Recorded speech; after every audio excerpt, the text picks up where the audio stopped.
ballot. In a unanimous ruling, the court dismissed a lawsuit filed by Arizona Right to Life. At least 28 Pakistani Shia pilgrims lost their lives in Iran when their bus overturned and caught fire. The bus was carrying 51 passengers when it crashed. Ali Malikzadeh, a local emergency official, reported that 11 women and 17 men were among the dead. Romanian police have searched 4 residences as part of a new investigation into alleged sex trafficking of minors involving online personality Andrew Tate. Prosecutors from Romania's Directorate for the Investigation of Organized Crime and Terrorism Central Structure conducted the search. Donald Trump addressed supporters from behind bulletproof glass at his rally in North Carolina following new security measures implemented after an assassination attempt on the former president. Trump spoke from behind the barrier.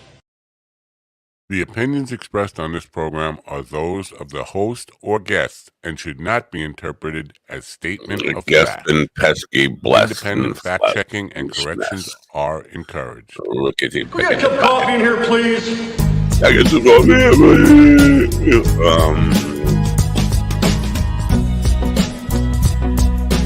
Can I get some shoes? I really need some shoes. Can we get some shoes?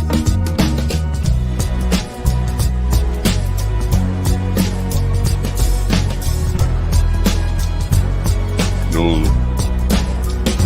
want to hit the on the ball for them. And hot. My dog is your mind's best friend.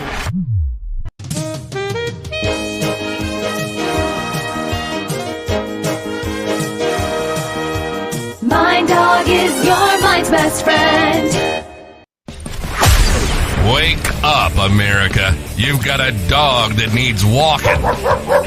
That's right, sunshine. Just put on a big pot of strong coffee and get ready to type your little hate mail with your opinions about kumbaya and flat earth insanity.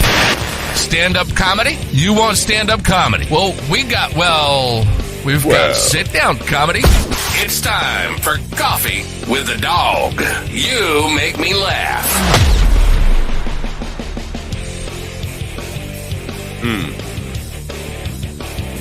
Are you laughing yet? Bad laugh.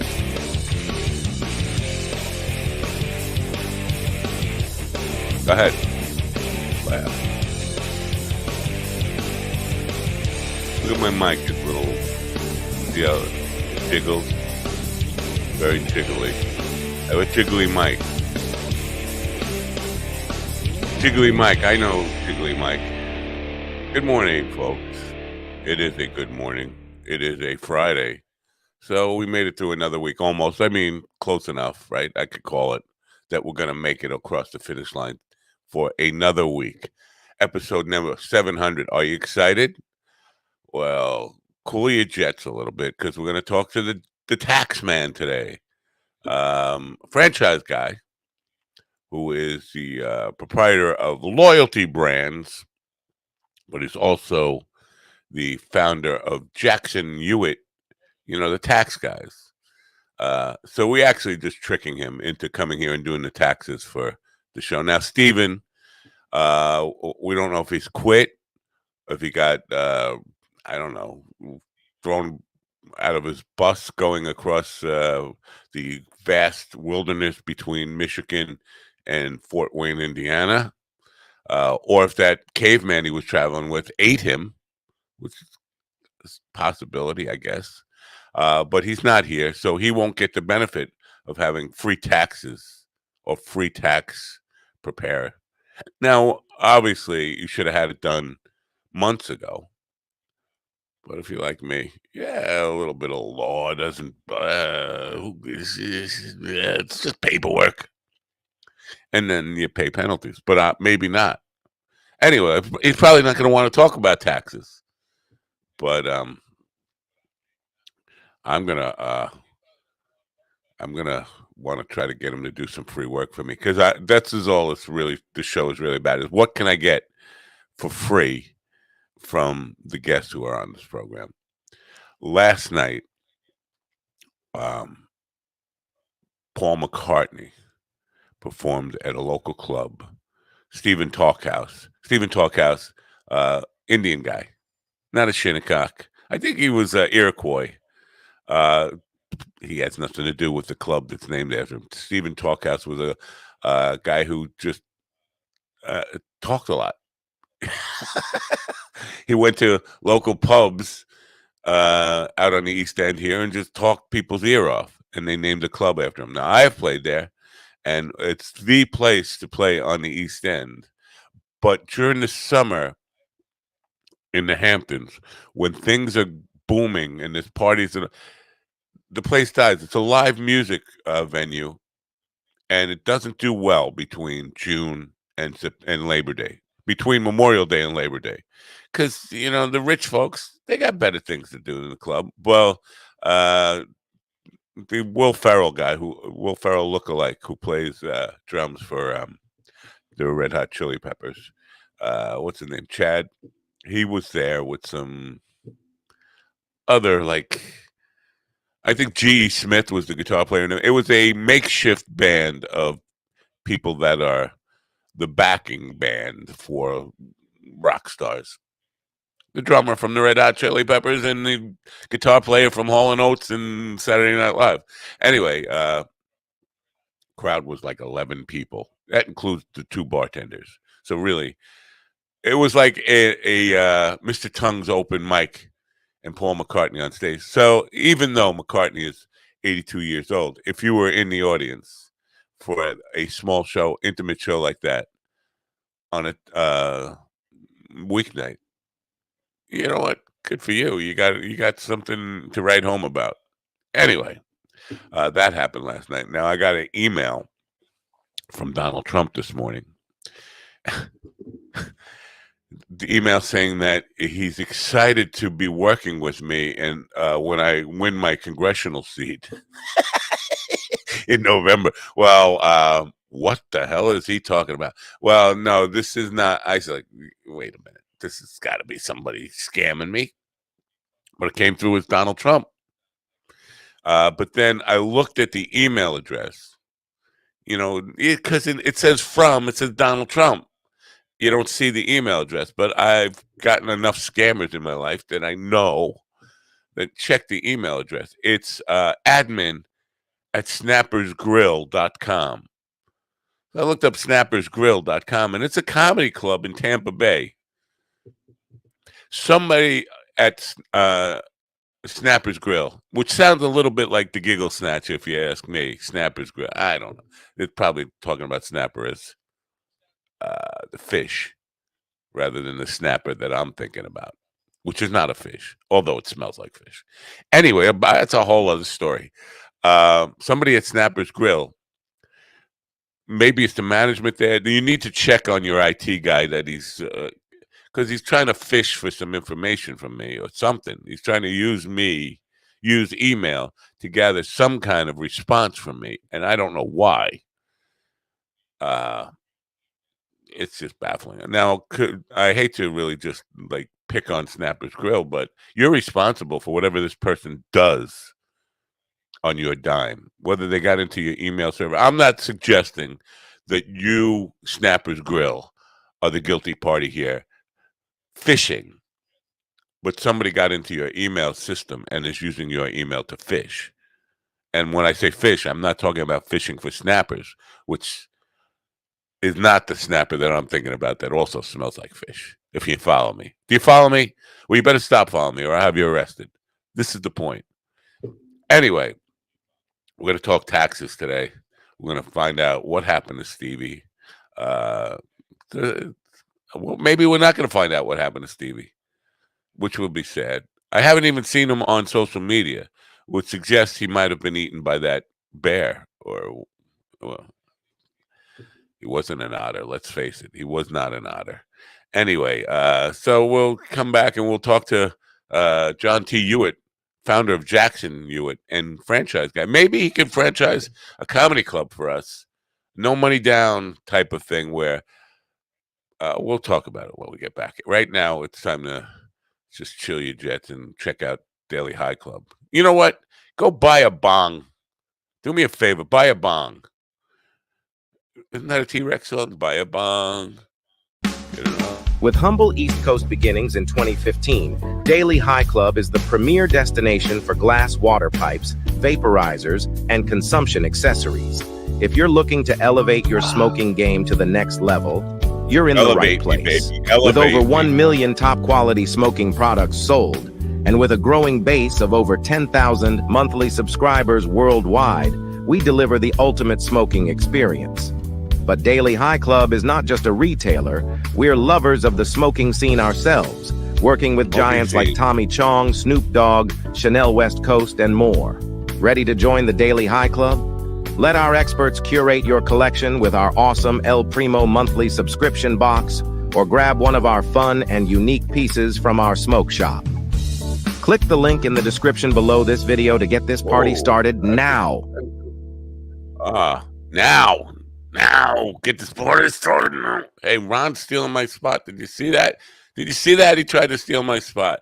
Anyway, we have the king of lingerie, Ron Kane, with us, and my best friend of the last 37 years, the one and only HR Block, is with us this morning. Good morning, HR.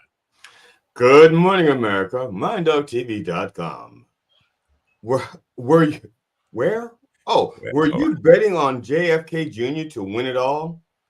Bet Any Sports.eu is looking for people like you to bet on even more stuff like which member of the Coffee with the Dog family is still a virgin. MindDogTV.com. That would be me. And Bet Any Sports.eu. You bet your ass.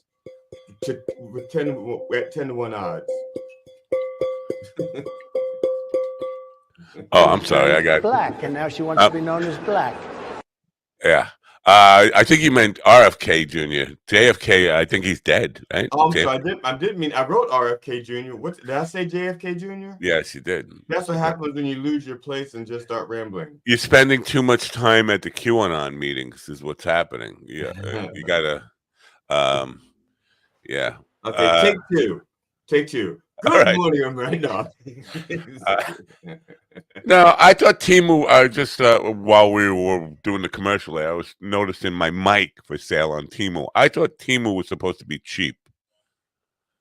This mic is $200 on Temu.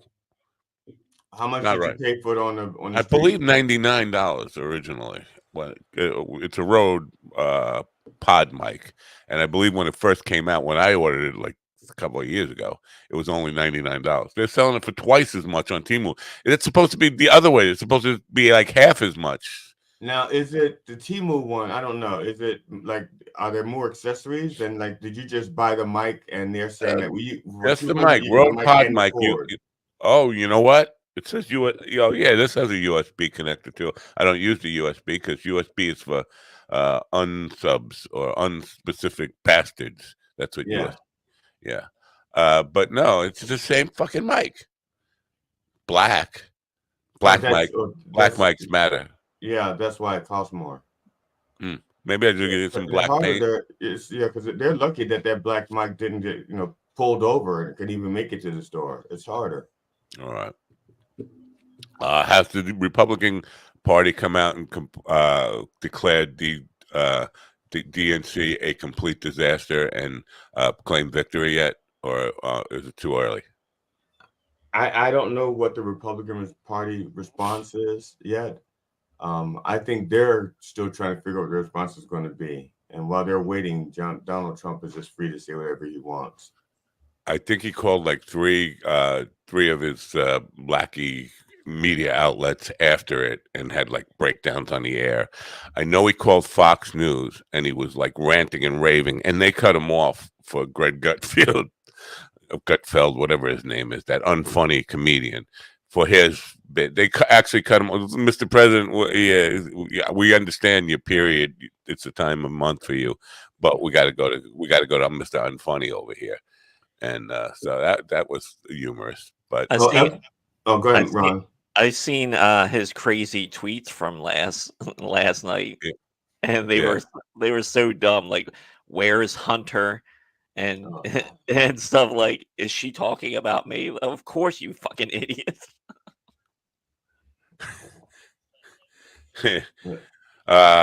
Where is Hunter? Just I for the bet record, he'll be saying that a lot when he's in prison, like because I think they'll be like cellmates or something, right? Or something. Where's Hunter? Just for the record, I heard from Steven's phone last night. I don't know that it was him. I mean, whoever kidnapped him could actually have his phone and be responding, so we'll think he's still alive. Well, ate him. They could have ate him, not just kidnapped him. They could have ate him. He's, well, he'll keep for a while. I mean, I don't know if he'll keep for a while, but he could probably feed a family of bears. Five Bears. Yes. Yeah. We don't know that other guy's contact, so we can't even contact him to say, what'd you do to my little cable boy? Well, we might have contacts for him. Remember, he scheduled himself to be on the show. He did? I didn't see him. He did. He said he did. It didn't come through. I got Ben Franks yesterday. I didn't get, unless he's somebody maybe I'll look. Some people did come through, but I thought they were like authors or something. I don't know. Good morning, Fowl. Okay, good morning, Mr. Rhodes. Mr. Rhodes. Yeah, so well, are you guys well, he's late, right? So maybe he's not going to show Mr. Taxman. The Taxman.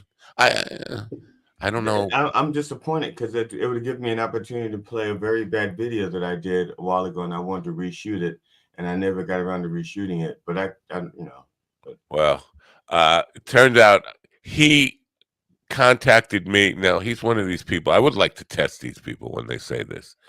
They're on Podmatch. It always starts I've seen your show. I'm a big fan. I think I'd be a good guest on your show. Well, just by you being who you are and asking to come on the show, I don't think you've seen my show. I think you're lying to me. I'm sorry. Because if you're a big fan, there's something wrong with you. Why would you admit that? Why would anybody admit that, being a big fan of the show? But also the fact that, he wants to be on the show suggests that only people who have not seen the show would want to be on the show. Well, Kira Sedgwick was a huge fan.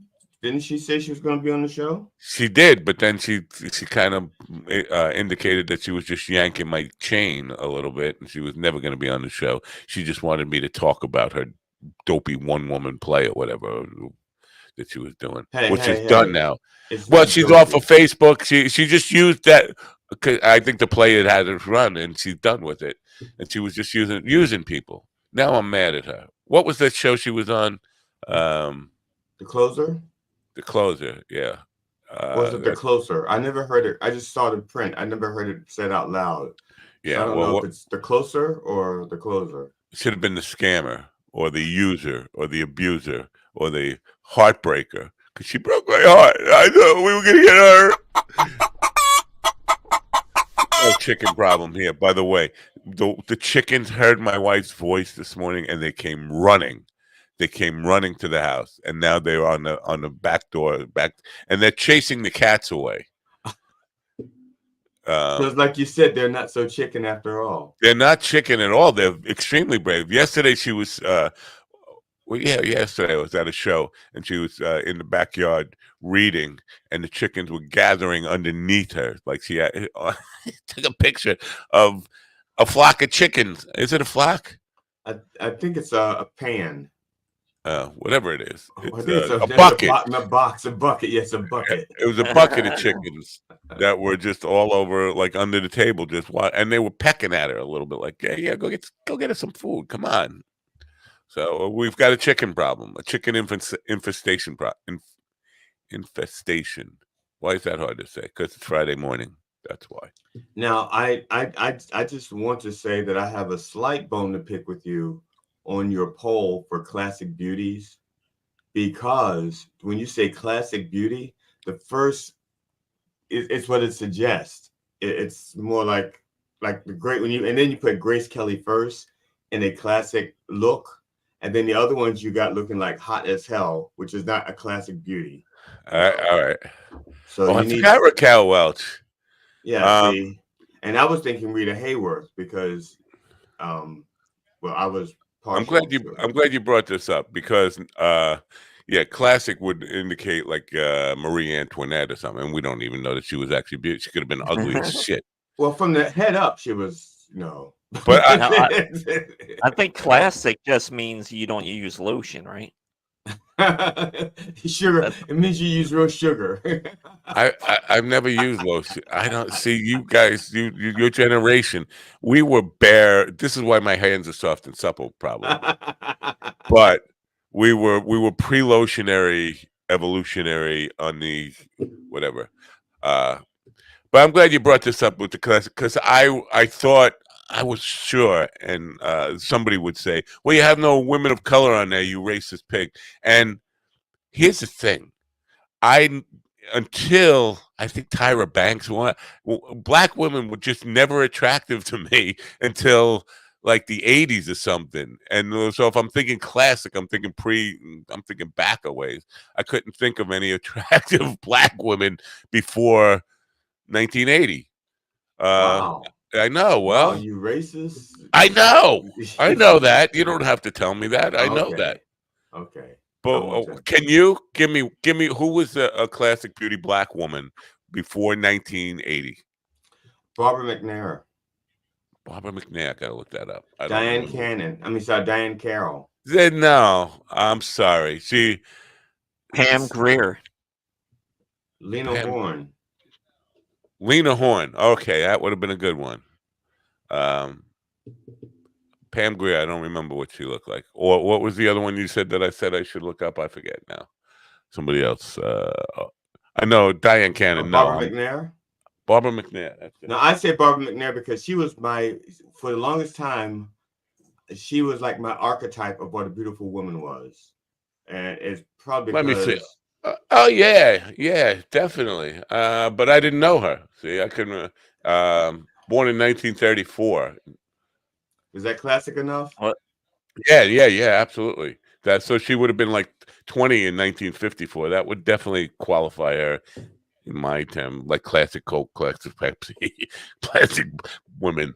I put women in the same category as soda pop. Now Jane Kennedy, but I'm not sure exactly what era that would be. But no, she's a doll. How come I never singer actress? What did she sing? Oh, For Once in My Life. That's her. I thought that was Stevie Wonder. Somebody's screwing with me here. I think that's the misconception. A lot of people assume that Once in My Life was Stevie Wonder, but actually that was Barbara McNair singing.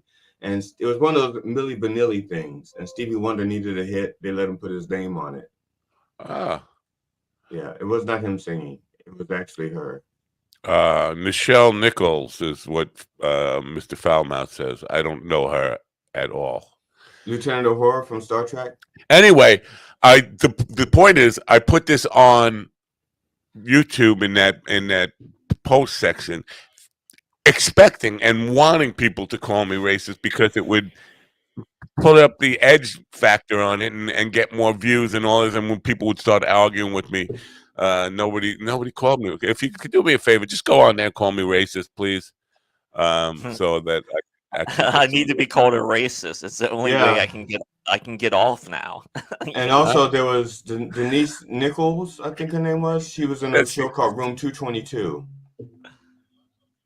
I remember Room 222. I remember Karen Valentine. I remember Jason, who was a black guy on the show. I don't remember a black girl on that show. Wow. I think her name was. Do you think I'm gay? I think her name was Denise. Denise Nicholas. Denise Nicholas. He's saying Nichelle Nichols. Is that somebody different? Yeah. That's she played Lieutenant Uhura on Star Trek. I'm talking about the woman who played in Room 222. Denise Room Nicholas. 222. I don't remember any black women on Room 222. And that's funny. That's really funny and really racist, but really funny because she was really attractive. All I remember is Karen Valentine, and by the way, I don't think she ever did anything else in her career ever. That was it. She had a hit TV show for a couple of years, and now she was done, completely finished. I thought she did some other stuff after that because like what? I'm thinking of Karen Carpenter. No, don't just say that.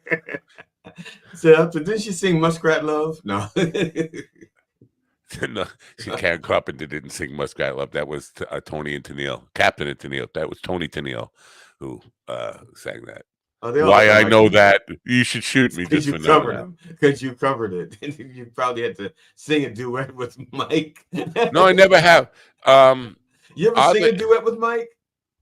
Oh yeah, I have. But you know what? It was a Taylor Swift "Boys to Men" song. It was 2009. What was the name of it? I don't know what.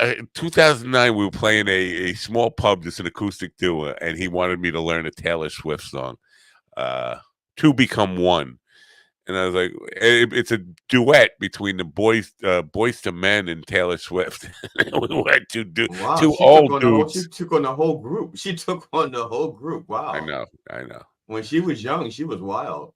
Yeah. But even with the chick singers that I work with, and I still call them chick singers because that's what we groovy cats from the '60s call. That's why the Dixie Chicks changed their name to just the Chicks.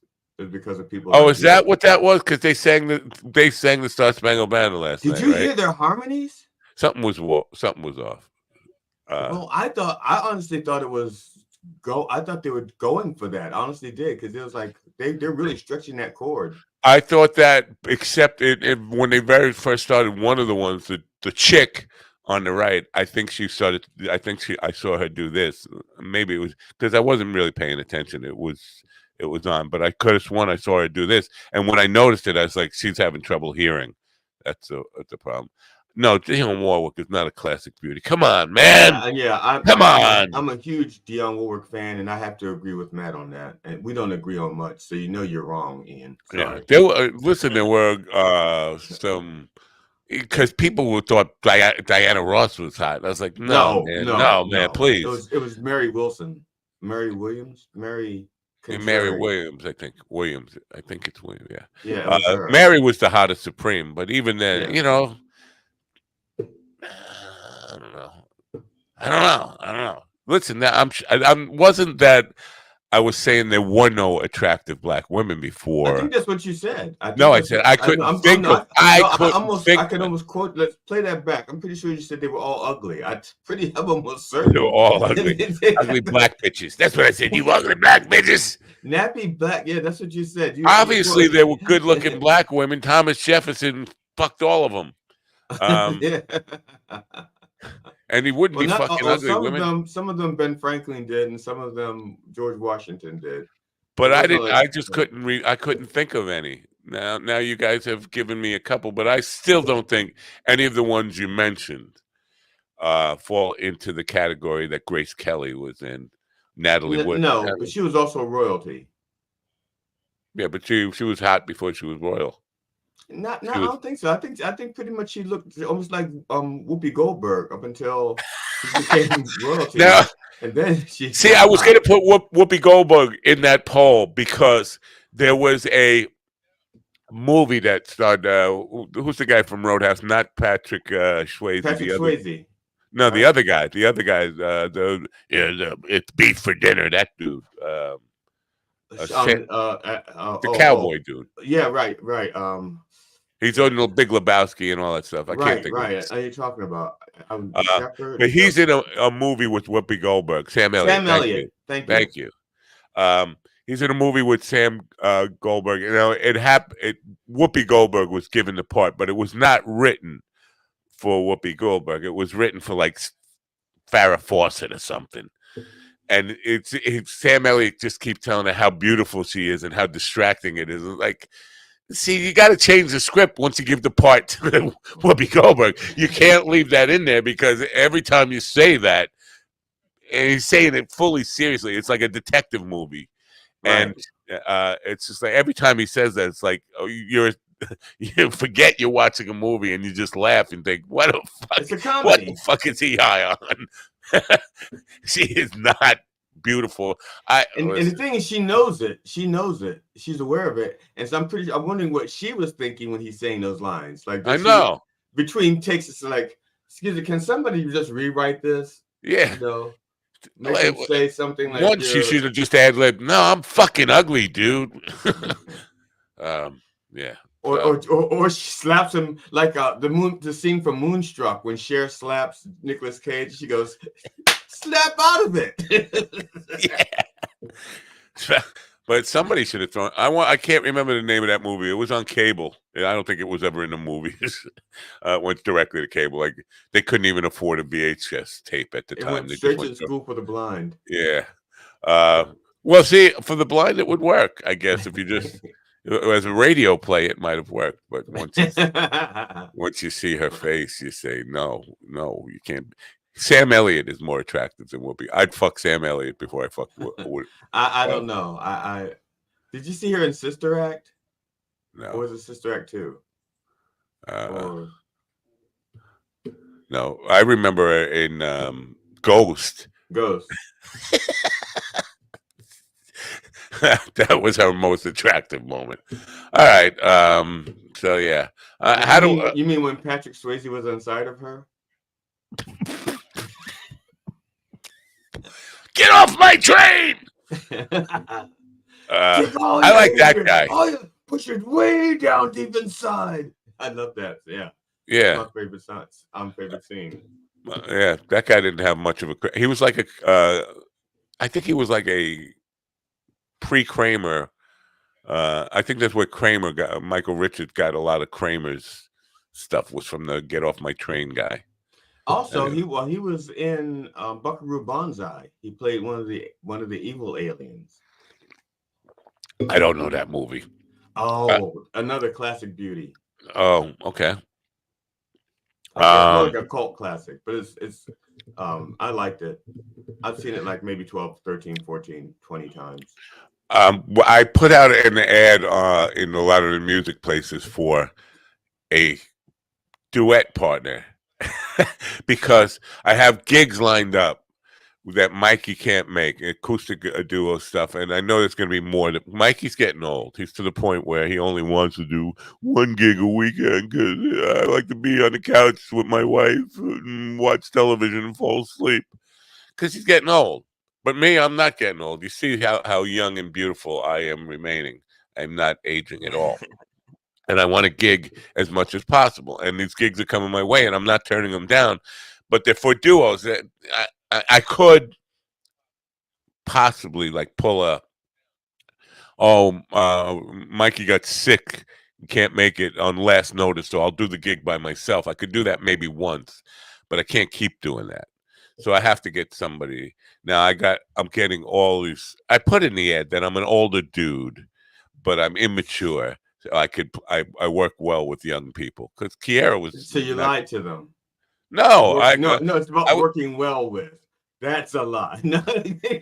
I worked well with Kiera, and she was like 28 but before she started pumping out more kids and has to. But that was when she was hot, right? No, well, Jackie thought she was hot. Jackie. I'm your teacher. Jackie. And I find you attractive. That's what I'm going by because I've never seen her. I'm just going by Jackie's reaction to her. You've seen her. Come on, you've seen her. No. I'm going to show you her right now. Just a picture. Hold on. That's Ron Kane. Why are you showing us a picture of Ron Kane? I don't know. I don't know. That's okay. People who are just listening and have no video. Matt is looking for a picture of a woman. No, I'm not. I'm not looking for it. I got it. This is her up in the left-hand corner, Kiera there. She's bald with a mustache. She looks just like you. I said up in the left-hand corner, not your left or my left. The top left, not my left. The one with the one with the word "mind dog," or the one with the words Kiera at the. Okay. I was looking at the top. Yeah. Okay, I see her. Yeah. So anyway, that's what she looks like. Anyway, so yeah, I worked well with her, and she's not. I didn't even ask her if she's available, but I'm assuming she's not available. She's probably banging out a few more kids while these gigs are happening. Every gig. His hands were soft and supple. Not just his hands. Let me just. Because she's married to a guy my age, so it's not just his hands that are soft. Now, which guest did we have want to know what your mustache smelled like? Huh? One of our guests asked what your mustache smelled like. I'm thinking it was the woman who used to lived in an RV for a little bit, and now she's in Florida, and Right. She that's lived in some a boat and a right. Yeah, that's what I was thinking, and she was going to ask how what your mustache smell like. hard. It's hard. It's prickly and it hurts. It hurts. I know it hurts. You're It right, hurts me. Ian. Actually, Ian, the entire cast of Buckaroo Banzai was, they were just funny. It was just a good movie. It was just a good, fun movie. Jeff Goldblum was in that, eh? Yeah. I have to put on beard softener.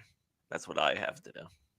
Now, when it's short like that, but when it gets long like that guy killed Steven, does it soften up as it gets longer like that? Yeah, a little bit, but I still need to put something in it.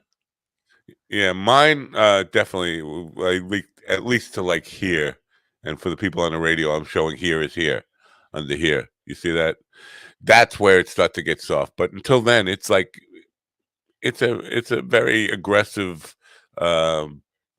porcupine like feeling to it. Yeah, mine is. I don't know if people remember Brillo pads, but that's what mine is like. That's it. Yeah, Brillo pads. My Aunt Julie used my mother used to complain every time Aunt Julie came to visit because she would help do the dishes and over Brillo everything. She was just crazy. I love that steel wool. Yeah, they don't do that anymore. Why don't they do that anymore? I mean, that they killed that product. I think isn't this a lot? Well, I think because a lot of pans and stuff are, Teflon. I guess Teflon, and also a lot of dishes probably still have lead in it. And if you scrape it so much, you bring the lead to the surface. I don't know. Yeah, that's exactly. And I think it was even the case in the '60s when Aunt Julie came over, and that was my mother's complaint. Like, she's killing all my Teflon pots and pans. So Aunt Julie, rest in peace. She was a great woman. Angelina. So yeah, that's just the show for today. No tax guy. Maybe he thinks it's 10:15, but no, he chose 9:15. I'm not gonna write to him and see him. Did you guys watch the whole thing last night? The DNC thing? Pretty much, I think. I can't. Well, between things, but yeah, I watched. Yeah. Her speech was her speech. Was it up to the level of like Michelle Obama and Barack Obama, or was it on that level, or was it she's not as good as? No, it was a good speech, but it had a different goal than the other two. The other two were like advocating for her, and she was basically demonstrating that she was presidential. Somebody said Osan Abi, who is a guy who eats cereal while he streams and talks. It fucking annoys the hell out of me. He's one of these Twitch people, and he talks politics while he's playing a game, but also eating. Every time he's on there, he's fucking eating. Like, can't you eat when you're not on the air? There are plenty of hours during the day you're not on the air, but especially if you're the person doing the speaking, I don't need to hear the spoon hitting your fucking teeth. And well, does he have another show like hours later when he's actually pooping the cereal out? I've never seen that. Thank God. Like, you saw me eat the cereal. Now this is the end product. Let's get a close up. Bring the camera. Bring the camera in here. I want to show you. No. But he said on Twitter this morning, the speech was too much about Trump, and he's not a Trump guy. He's a Harris supporter, but he said she's just talking too much about Trump and not talking. And is that true? Was she just kind of? I think if you were focusing on that, sure, that's what you heard. But I'm not sure. I think her speech was like 30 minutes long, maybe 40. I don't know. It wasn't like Trump-esque, like 92 minutes. And it started off by being biographical, and I don't think Trump was part of her, childhood. So the first 10, 15 minutes was like a biography. He could have been like raping other young Black Indian girls in the neighborhood. Or denying them housing, which is why they had to move. Right. Yeah. No, I thought her speech was overall pretty good. She did a good job of like hammering him on shit and calling him out. So instead of just fucking pointless ramblings and coming on American flags, dead firefighter. And I she want to didn't talk a just little bit and about. she didn't just shit on Trump. She actually made a contrast. She didn't just like say shit on Trump and then nothing. She shit on Trump and then said, now this is why I'm better and this is what I'm going to do. So Yeah. she also presented a plan. So it's like shit on Trump, here's my plan for America. Thank shit you. on Trump, here's my plan for America. Shit on Trump some more. Perfect segue to what I want to talk into, because it seems to me, now this has been for a long time, but they have an actual strategy of just projecting and playing reversal, bizarro world. So on Twitter today, what I see is the Democrats are just full of hate and fear mongering and have no plans and not talking about the issues. All they're talking about is fear mongering. Like, wait a minute, somebody's playing your records backwards. It's just a satanic backmasking or something. Everything the Democrats do, the current Trump Republican Party, the strategy is to deny what they're saying and play it like it's actually the opposite of that. So we're the ones protecting women's rights. Trump came out with a tweet saying, I'm the one protecting women's rights. I'm protecting women. Everybody wanted Roe v. Wade overturned. Everybody, men, women, everybody, conservative, Democrats, liberals, Republicans, everyone. Everyone, right. Yeah, everyone. Yeah. But I'm the one protecting and women's rights. I'm the one. They're just fear-mongering and hateful. Like, wait a minute, you're playing this all backwards. But that seems to be a strategy that they all do now. It's just whatever happens, flip it on its ass and tell people reality is upside down. Night is day and day is night. Right. It's totally Orwellian. And then keep repeating it. Yeah. But they don't have any policy, and that's what they do. Well, and they have Twitter, they have 2025. That is a policy. Yeah, that's true. I mean, Twitter is just a vacuum anyway. It's there's no free speech unless you're a conservative. So, well, now I'm not a Keenan. Is his name Kenan Thompson? Kenan Thompson, the guy from Saturday Night Live, the black guy from Saturday Night Live that used to be on Nickelodeon. Right. I don't remember his name, but he did a Project 2025 bit on there.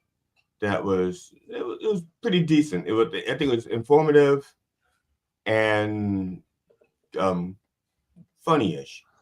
I gotta share this with you because we talked about Twitter being a vacuum. This could get me in big trouble for even sharing this, but it's on Twitter. It is this is a problem. We talk about it being a vacuum, and this is what Twitter has become, and this is what Musk's vision of being free speech is all about. Here we go. I don't know if you can see this. I'm not going to read this. What it says. Do you read what it says? Kill niggers with a chainsaw. That's what it says. Yes.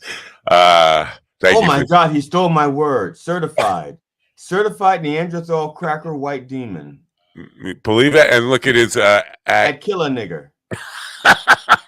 And his at nigger Hitler 86 88. Yeah. Oh, that's 88 because that's for their.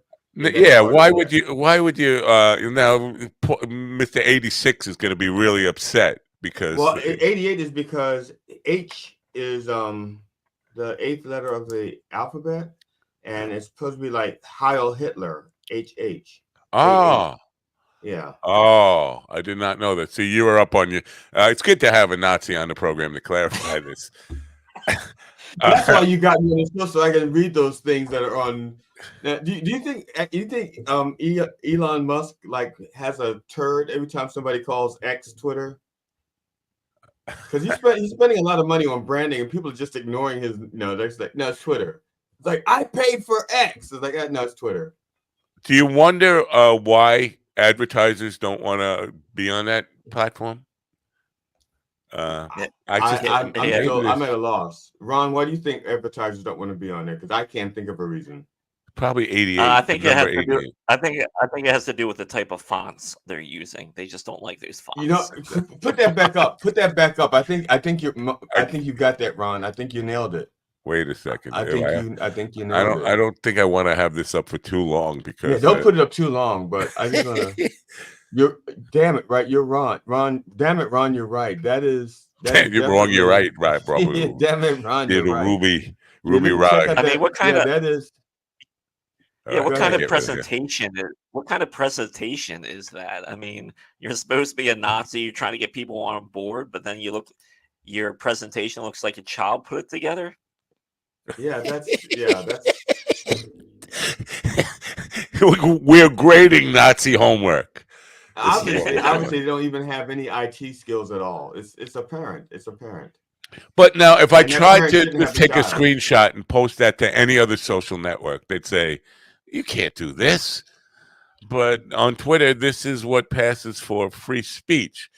But if you call Coulter, if you get Coulter and Cunter, you will get suspended for a day. Doesn't make sense, especially with that neck of hers that looks like it was just made for a penis to go all It the way down. was. It was. If you go back to the Orphan Black series, the first one that they printed was her throat, and actually it was designed to be a fleshlight. You know what? I should see how many followers that dude has. This would be a. Are you gonna go back to his? Oh no, I'm not. If I go back to his profile, then no. Because every time you go to his profile, it counts as an interaction. You're helping his ratings. Yeah, I don't need that. But I bet you Ron, got you go. followers. Ron, you go. No, yeah. Your algorithms are already fucked up. You can't do any more harm. Wow. Imagine that. Imagine being in a place where going to that guy's profile will just be an everyday interaction for somebody. And I'm sure there are people doing that. I'm sure he has lots of followers. Probably not Taylor Swift numbers. He has 88 followers. I'm more interested in like someone that runs that, like what their home life is like. Like if they are married, I'm sure their wife doesn't talk to them anymore or anything like that. And it's a guy who's never been able to get a date in his life. He probably I'm just using my psychic abilities now to see this guy's life in front of my face. He's 24 years old. He lives in his parents' basement. He's never had a date. Sorry, bunker, right? Yeah. He calls it a bunker, but it's the parents' basement. But he works he's either an Uber driver who only picks up certain race of people, or he's a fast food guy who spits on black people's burgers or brown people's burgers or yellow people's burgers. Anybody who's not like really, really white. Even white liberals, he'll spit on their burgers. That's who he is. I think probably more so than the Uber. And he's addicted to Pornhub. And spends all his minimum wage salary on crack, or not crack, meth. That's what it is. That's him. That's his profile. I'm like an FBI profiler with my psychic abilities over here. Damn, that's a double whammy. You're like a profiler, psychic. I think they're kind of the same. I think they're kind of the same. They believe. Well, the difference is the profiler gets his information from the surroundings, and the psychic, the phone call comes from inside the house. But they also, because I've had a couple of FBI profiles on there, and they talked about intuition, and they use a lot.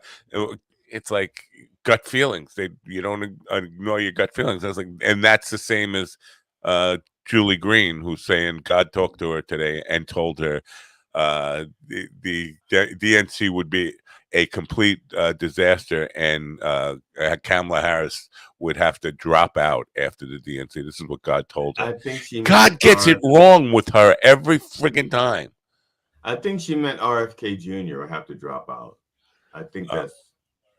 I really love how they embrace the emotions of like a 4 or 5 year old, because it didn't work out the way they planned, so they just had to cry and cry about it, and they have nothing to offer. Yeah, it's definitely the wine it's on. And now Nicole Shanahan is getting aggressively defiant. And we're expecting now.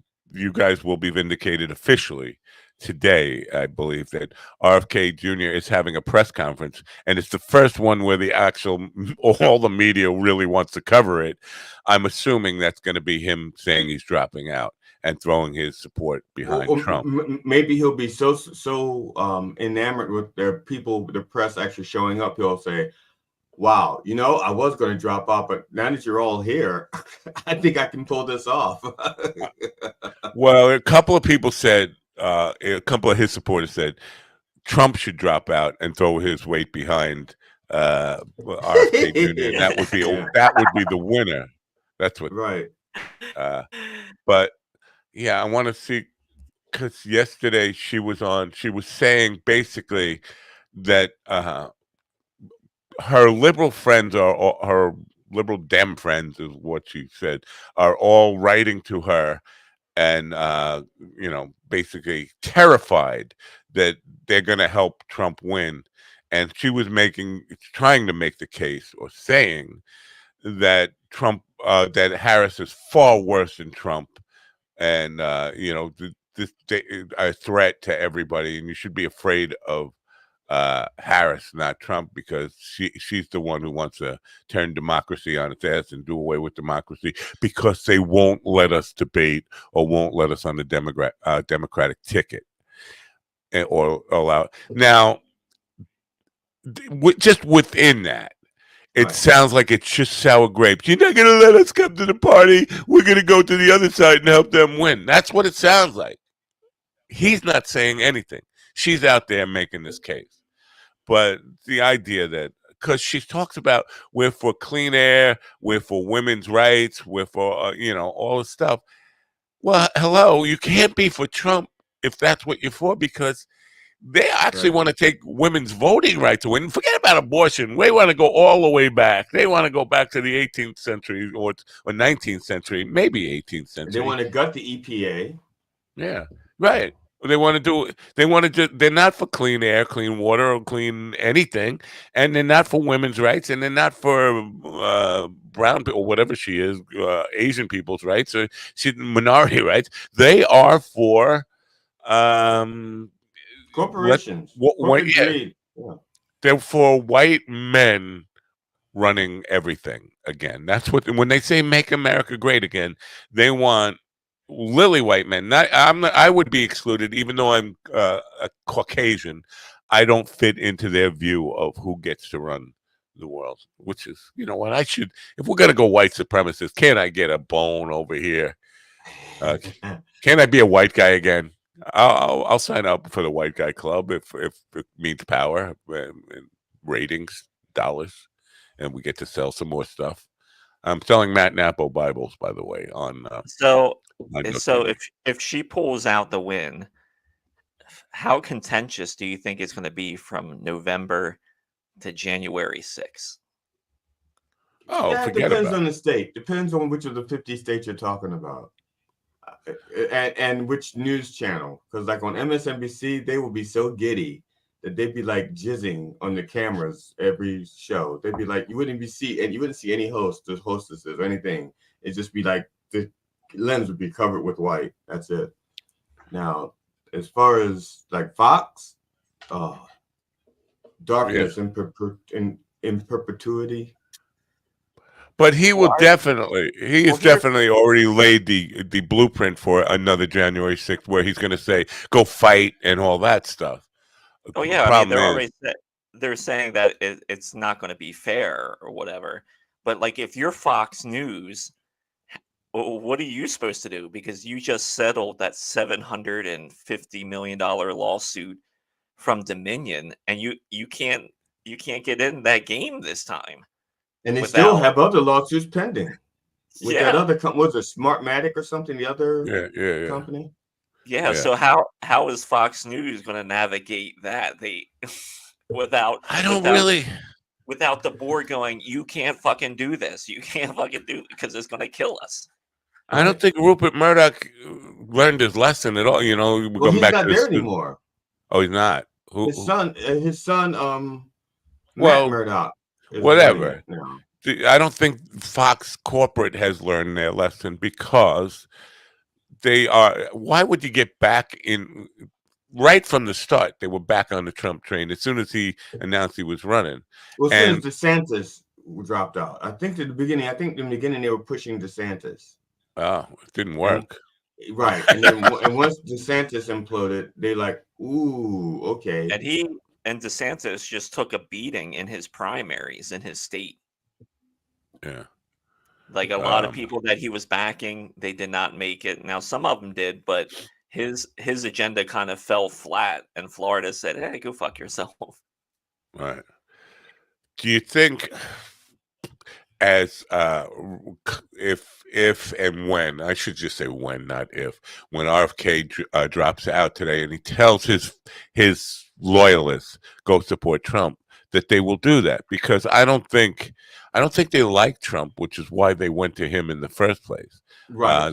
They might have not liked Biden or Harris or whatever, but I also think if they like Trump, they would still be Trumpers. They wouldn't be looking for an alternative. So do you think they're going to listen to him and say, well, he says so, we have to? Well, here's the deal.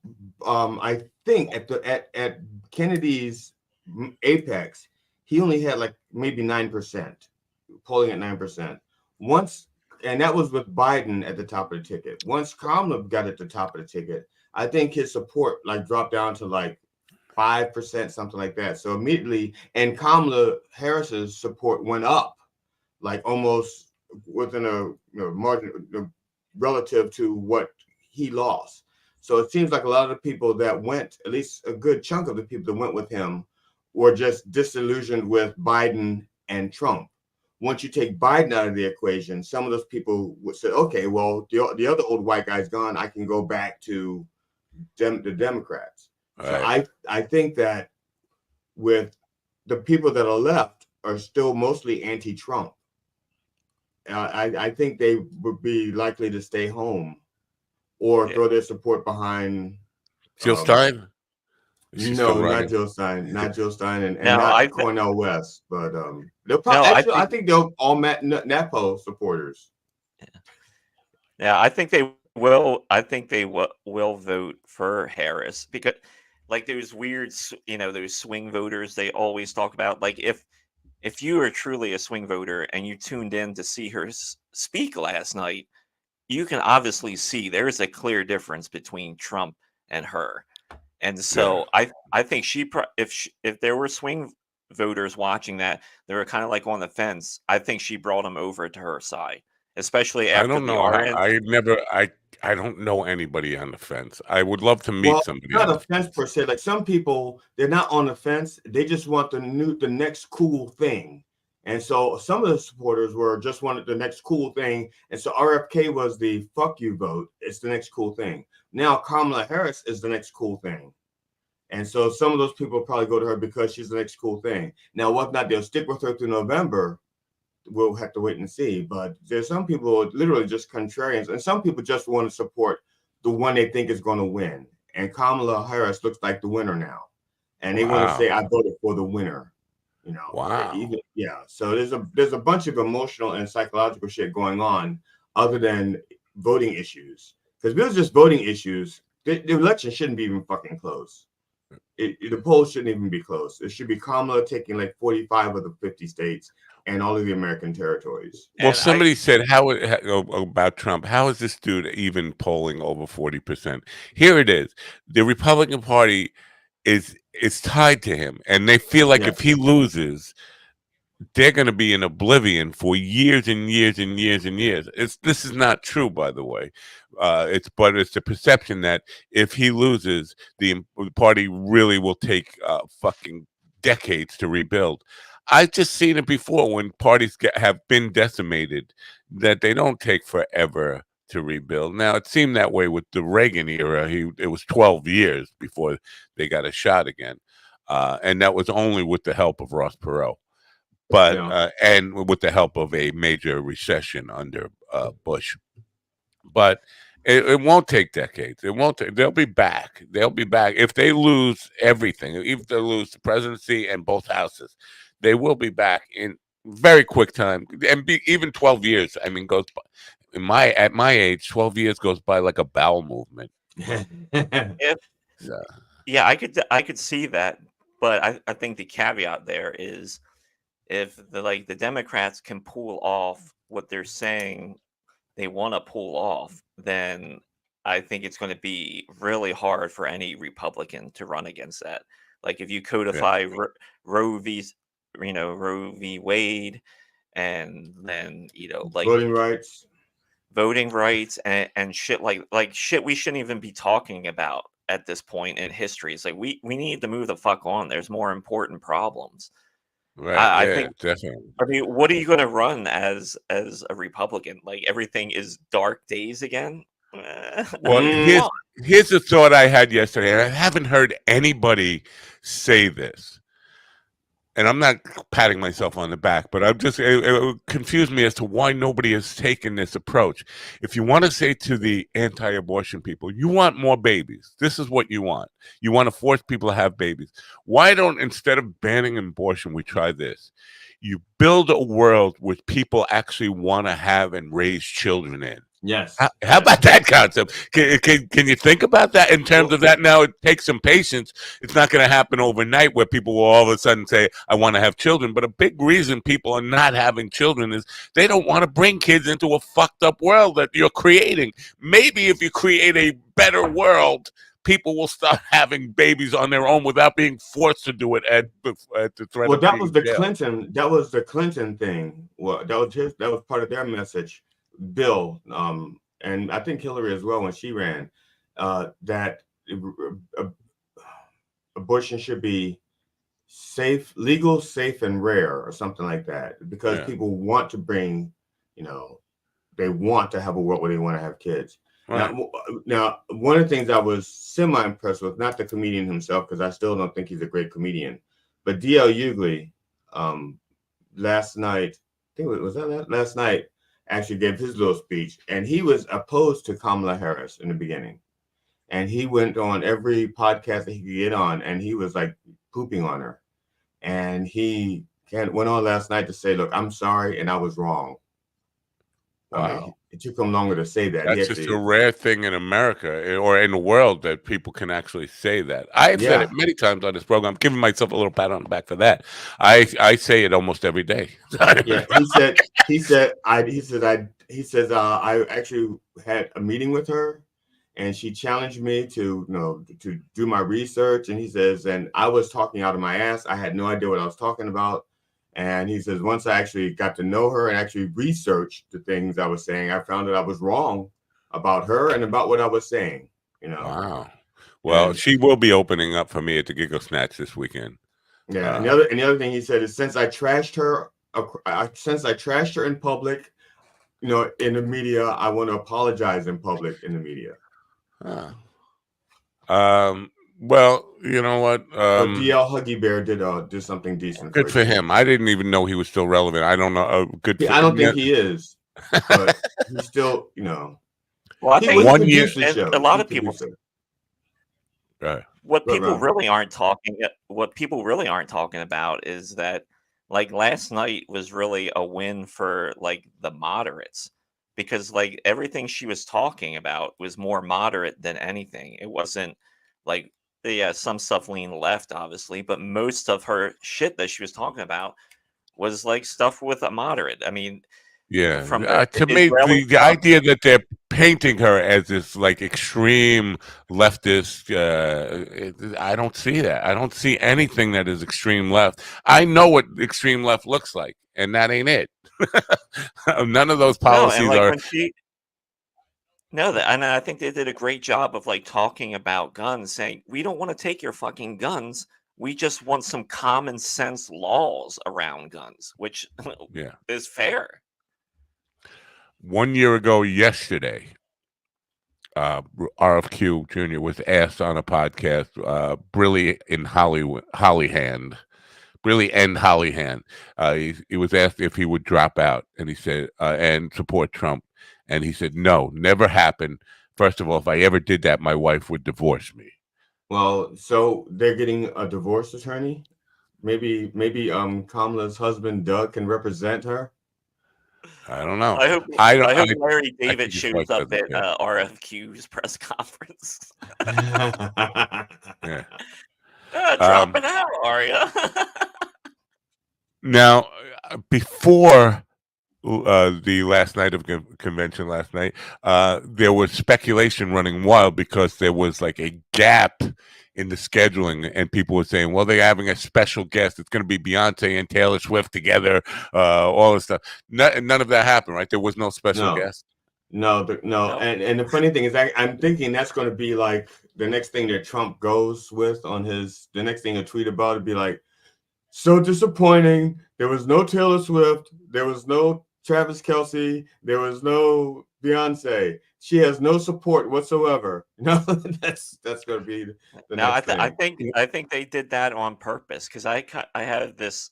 We can talk about it now, but like for the showbiz, I think they did that on purpose not to have Beyonce or Taylor Swift because it would have overshadowed Kamala. And it would have been a fucking security nightmare. I mean, that place had like 20,000 people inside and probably maybe a few hundred outside. I don't know. But you have them coming to the building. There's not enough security people to keep away the Beehive and the Swifties. It's just I think they're saving Beyonce and Taylor for another month the inauguration. Or so.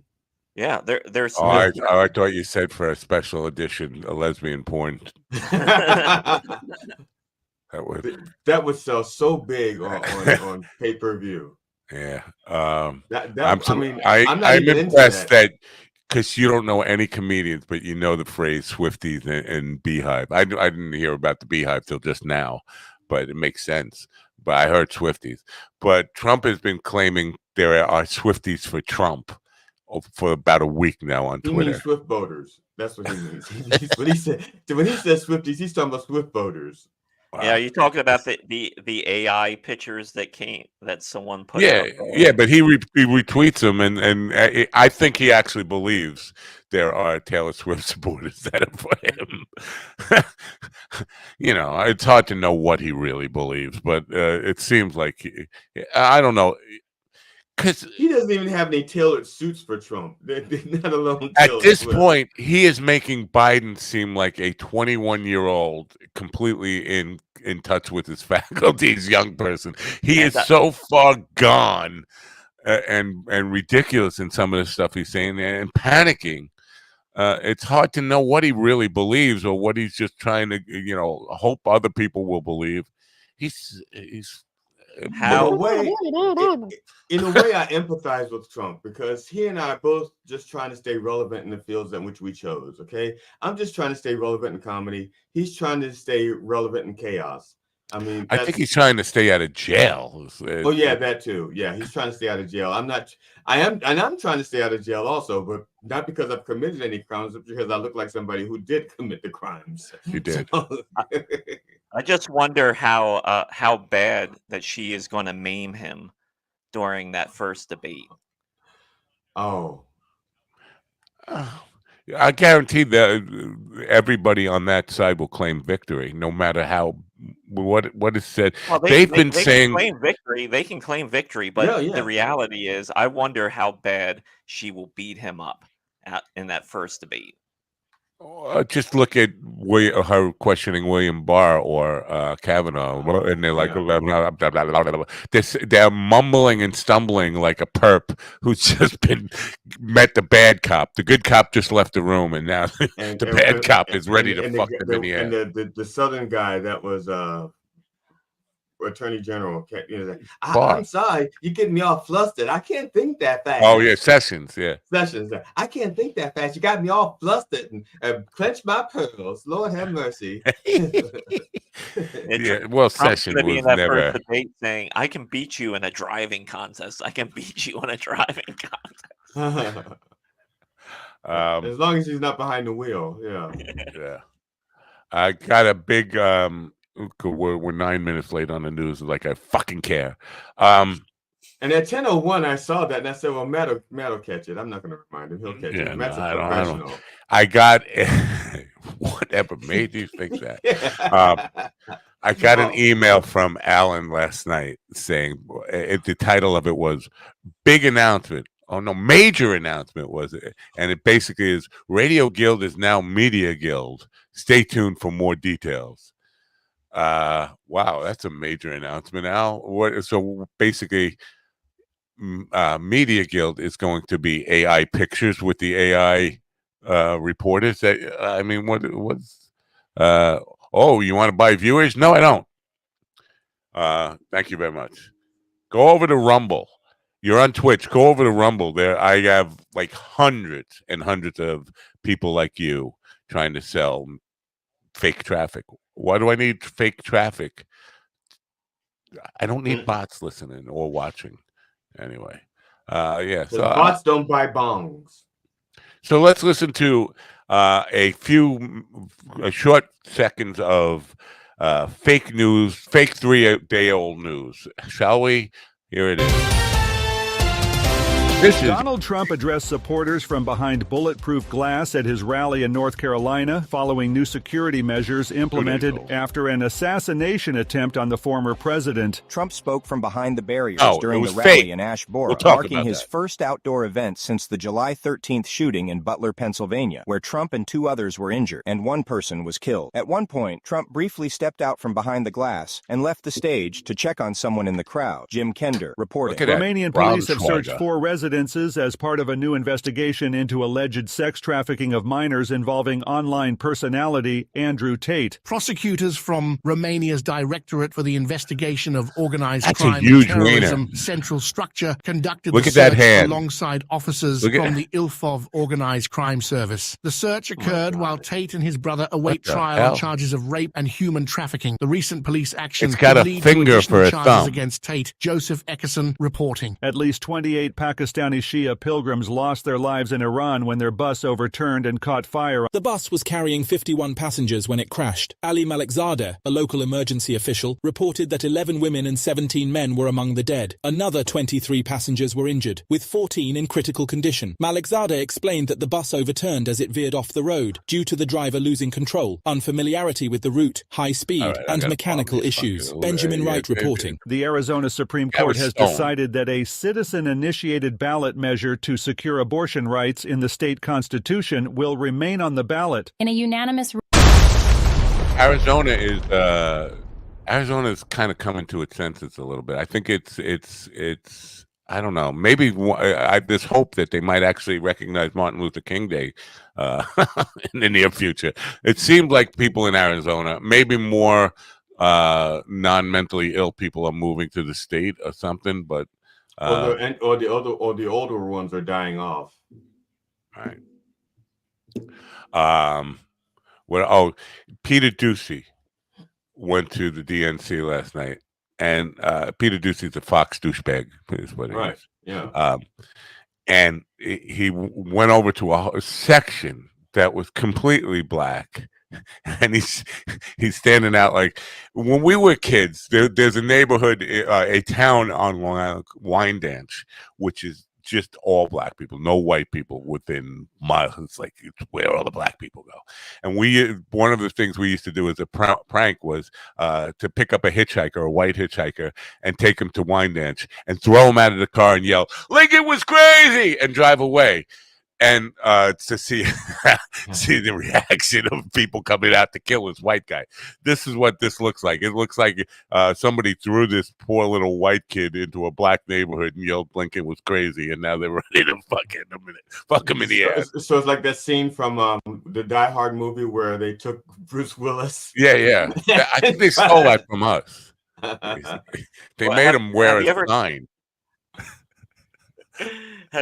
Have you ever seen Kentucky Fried Movie? I have. I haven't. I don't remember a lot of it. I remember Safety Sam in it.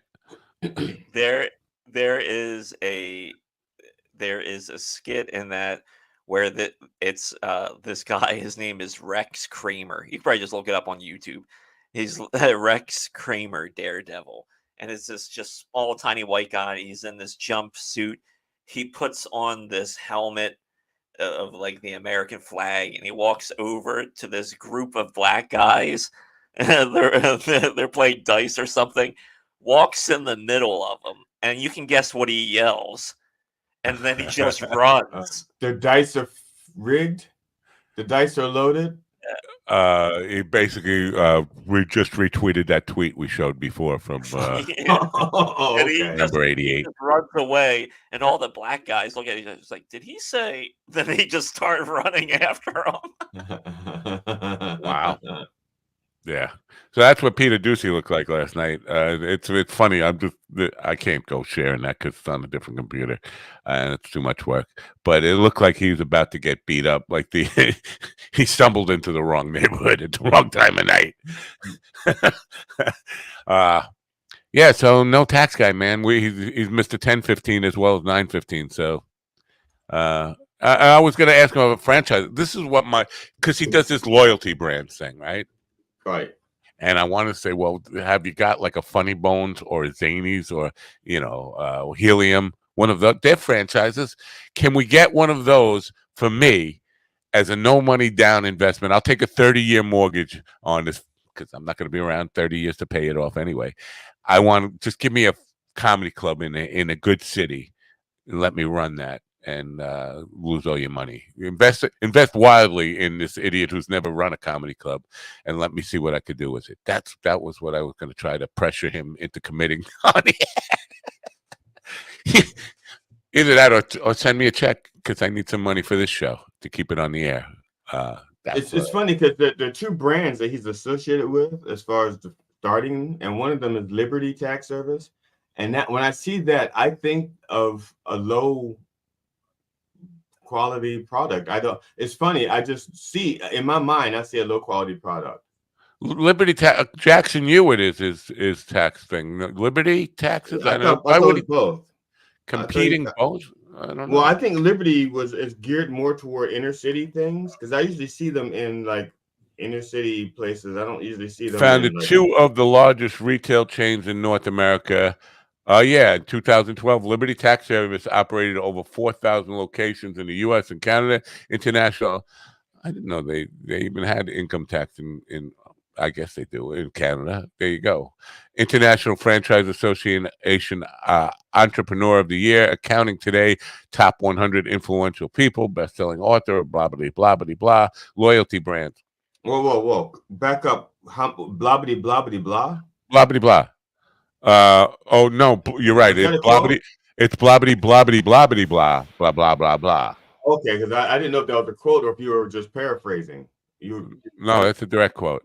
Okay. Jackson Hewitt ranked second in the tax industry, probably behind H&R Block. I'm thinking, not TurboTax. Actually, I think it's first behind not paying them, and then H&R Block, and then that one, Jackson Hewitt. Now, probably what happened was he probably did tune into the show because in his email on Podmatch, he said he was a big fan of the show. Maybe he felt obligated to actually see what was happening and then tuned in yesterday and heard me saying, tomorrow's going to suck. We'll have this guy on. And he probably said, well, my feelings hurt. But it could be. He's rewriting his script right now. He's like, I'm not really heartbroken that he's not here. I mean, if he shows up, we'll make the best of it, and we'll try to have some yucks with him and get him to commit. We had a good run with the grass guy. I like that. Yes. Who was it? One of you guys said about Stevie in the private chat before. What did you say? You. It was you, GD, who said, I think Kylie broke Steven. What did she say that broke Steven? I don't know. Oh, she told him to come out of the closet. And she said she wants to be there. She wants to be there when he comes out of the closet. He does seem a little, I don't know, I can't do it. He's 300 pounds. I don't think you can call him little. Yeah. Well, no, he's big. He's a big, he protests too much about this idea that he can watch gay porn. He goes to gay clubs, but he's not gay. Let's just come out and say you're fucking bi or whatever. It's fine.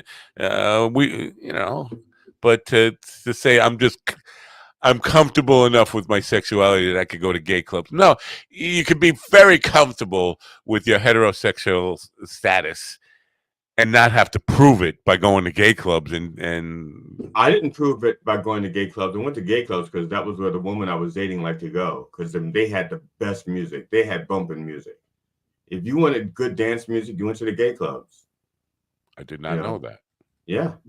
I mean, anybody out there who used to dance in the 80s and 90s will tell you that. So you're a straightophobe. You hate straight. You're very prejudiced against straight people and their music. No, I'm prejudiced against people who can't dance. So you hate white people. Because I'm sorry, it's dangerous. It's dangerous to be on a dance floor with people who can't dance. I mean, you get poked with eyes and elbows and legs. Flailing around that little kick step thing. Yeah. As a wall leaner, a guy who will not go on the dance floor because I don't want to look like them. I have seen millions of them, and I always wonder what do they think they look like at this moment. And as a guy who plays in a band, I see more people who can't dance, and sometimes I fucking crack up while I'm playing. I can't stop laughing because they're just dancing so bad. Yeah, slow dancing. It's for you. This is your chance to say, "See, I'm not afraid to get on the dance floor when all you gotta do is slowly rock, and hold them." I love you, baby. You giving and me? Maybe can you feel my boner? Maybe if you're daring, you might dip. Right. But you have to be careful not to drop them, because that's a deal breaker. Right. You don't want to, or be seen straining. You don't want to dip and go. Start shaking. Yes.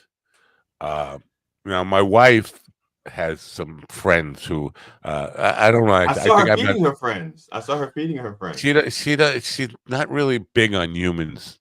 She doesn't like but she has some new friends who one lady who I guess what happens is when women over 40 get divorced, they get like really wanting to go out. They want to go, and they're saying they just want to go out and have fun.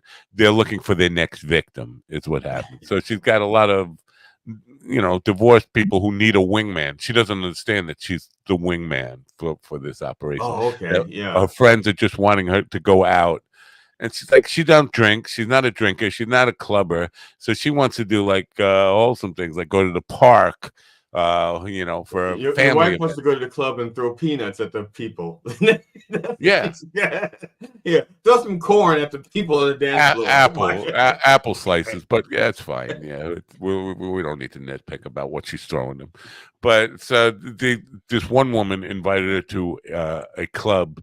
Turned out to be a lesbian club. I said, I would be cautious. She's going to hit on you. Well, I don't know. She said the woman was because when she brought it back up to her, she said, that's I like guys and I'm married.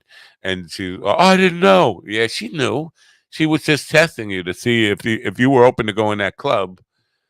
Then she was, I don't know, going fishing. She was going.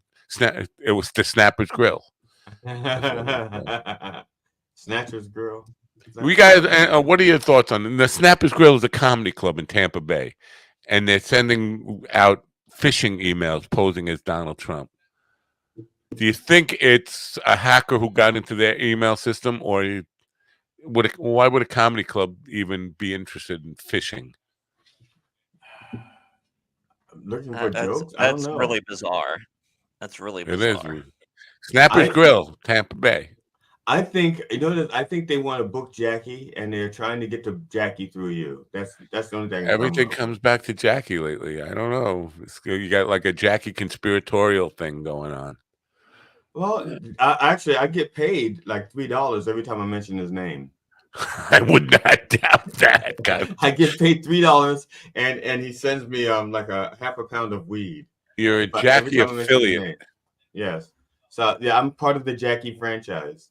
So see, now you just blew it there with the half pound of weed. I don't think he will send more than an ounce of weed ever.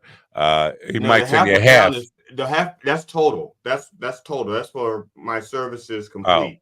Oh. But he would send it to you in 8 different ounces or whatever. Actually, he's been sending them to me one joint at a time.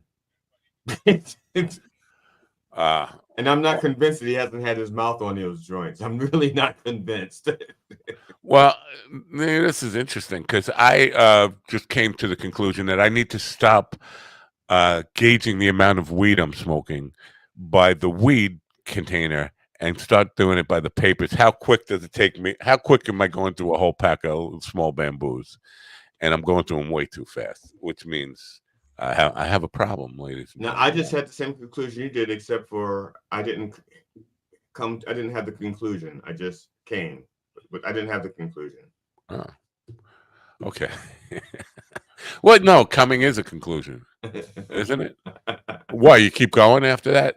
Then that's a problem. This is a problem. You need to see a therapist about this. If you're still jacking off after you come, wow. It's the Tourette's. You can't stop shaking. It's the Tourette's. Can't stop checking. You can't stop checking. What song is that just popped into my head? It's not Can't Stop Jerking. There is no song Can't Stop Jerking. Anyway, this is a real train wreck of a show. I expected him to show up. I really did. And but I'm not hard. Devo had a song about jerking. They did? Yeah. Let me see. Can't Stop Jerking? I don't want to look it up. Talk amongst yourselves. I'm Google it right now. I'll talk amongst myself. I don't want to look that up because my browser history. This show is. Why is he? You got me jerking back and forth. You got me jerking back and forth. I bet you that's it. Now, somebody on Twitter yesterday posted a thing that. Did you use Google Chrome's privacy or what is it, incognito tab or something like it? If you use that, you may have a claim against Google because you thought it was private, but Google was still collecting that data on you. So if you were going to like bukkake, anal bukkake cream pie.com or .org. .net. Or yeah, or .tv. No, it's not whatever. .com, it's .com. Whatever, they were storing that with your name on some database. But here's the thing. I thought, well, who would be bold enough to actually try to collect that? Your Honor, they tracked all my use to anal cream pie, gang, bukkake, whatever, gang bang, something in there. I mean, in order to sue them for this, you would have to come out and admit your kink. You had to go through discovery, in open court. That's why Trump has never successfully sued anybody, because as soon as they get to the discovery phase, he goes like, I have to admit, okay, I'm not suing anymore. So is it anal cream pie bukkake trump.com? I think that's it. I think it's MAGA, or is it? See, I'm not looking that up because I'm already suing Google over everything else that they know about me. But yeah, so you found out the Devo jerk off song? It's called jerking back and forth. Well, She Bop was a jerk off song, Cyndi Lauper, right? Yeah, it was. So I'm told. So that's what Cindy said. And so was Turning Japanese. Yeah, and Longview. Oh, I did not know that. By Green Day, Longview. Yeah, I never listened to the lyrics. I have to listen to the lyrics. All right. You got showbiz? I do have showbiz news. Let's do showbiz because I'm bored without showbiz. I'm bored. I was really hoping to have a comedy club, no money down comedy club to work with. But okay, let's do showbiz. And now, bringing you the latest in entertainment news from Hollywood, New York, and East Bumfuck, Montana. Here's our chief entertainment correspondent, Ron Kane. Ladies and gentlemen, it's showbiz. Wow. Wow, look at that. Good morning, Instagram people. Come over here and talk to us in the chat. Are those Siamese twins? 2 sets of Siamese twins? Yeah, this is with a burger. Yeah, I put in the prompt. The prompt for this was a man holding babies while eating hamburgers. And they made the baby Siamese. Yep. Well, no, I don't know. They kind of look like I did. This is probably why a Chinese family took me home. But those kids look kind of like me as a baby, especially with those big whoppers in their hands. And the two heads. Yeah. Yeah, I love the two heads. New Eminem song with Jelly Roll. I did not know about this. Go ahead. We're on showbiz. I'll ignore Ian for the moment. Ketamine Queen. Yeah, this is one of the people that were arrested in Matthew Perry's death, and she's known as the Ketamine Queen in LA. And she's been around for a bit, supplying his Keta for him, and she is one of the ones that have been arrested. I know a doctor has been arrested as well. So I think it's like a total of 5 people at this point that are. I feel a Billy Ocean parody coming on. What's surprising about this photo is it seems like she's doing a red carpet photo thing, and that's generally reserved for celebrities or politicians or whatever, not for drug dealers. They don't generally have like red carpet photo sessions for drug dealers. Now, ketamine is illegal in most places, right? But I don't know, most places, but void where prohibited, if not, because they are a sponsor. But so I'm not sure Ketamine Queen is definitely what we would consider like a illegal drug dealer. But still, this idea that she's had a red carpet photo shoot there at Sotheby's, it's a little weird. Yes, I guess apparently she was known as a socialite, and she was in a lot of circles, and she's just, I guess, one of these LA people that kind of, you're just around celebrities and things like that, and you kind of live off that and get like your followings and shit like that. That's a whole nother industry. Yeah, I guess I have to try this ketamine stuff. I don't really want to, but I feel like I should know what it doesn't seem. Well, maybe I don't want to end up like Matthew Perry, shitting in the. Oh no, that was David Copperfield shitting in a tub. Oh, that's will remind me to talk about that after the show. But I do want to experience what ketamine is like. Whether it is, I'm sure it's not a LSD or. Well, to paraphrase Matthew Perry, he said it was like getting hit in the face with a happy shovel. I can't tell how many times I've said that. I'm just trying to think what a happy shovel looks like. It's like a shovel's life is really it's not a good life. Yeah, is it a shovel with a smiley face on it, or is it a shovel that his quote is something like that? Yeah. Anyway, I should sample ketamine just once, I think. Who is this guy playing? Is that guitar? the name of the band, The Budget Cuts? What is he doing? Playing guitar behind timbales. That's weird. So this is the band from late Seth Meyers. So when producers told keyboardist and associate music director Eli Janney the show would be eliminating its live backing group, the 8G band, due to budget cuts, he wasn't all that surprised. So this was a moment, honestly, we all saw coming, said Janney, who made his name as a bassist and keyboardist for the indie rock band Girls Against Boys, and as a producer with artists like James Blunt, before musical director Fred Armisen asked him to join Late Night's backing group in 2014. So Fred Armisen is good. I like Fred Armisen. Yeah. But, so the band is let's be honest here. This is like trying to save your comedy club by cutting out the comedians, the open mic, who aren't getting paid anyway.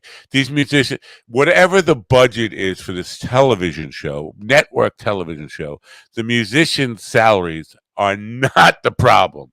I have not looked at their spreadsheets, but I can guarantee you the musicians' salaries are not what's keeping it from making a profit. Maybe it's not their salaries. Maybe it's the amount of electricity they're sucking up with their equipment.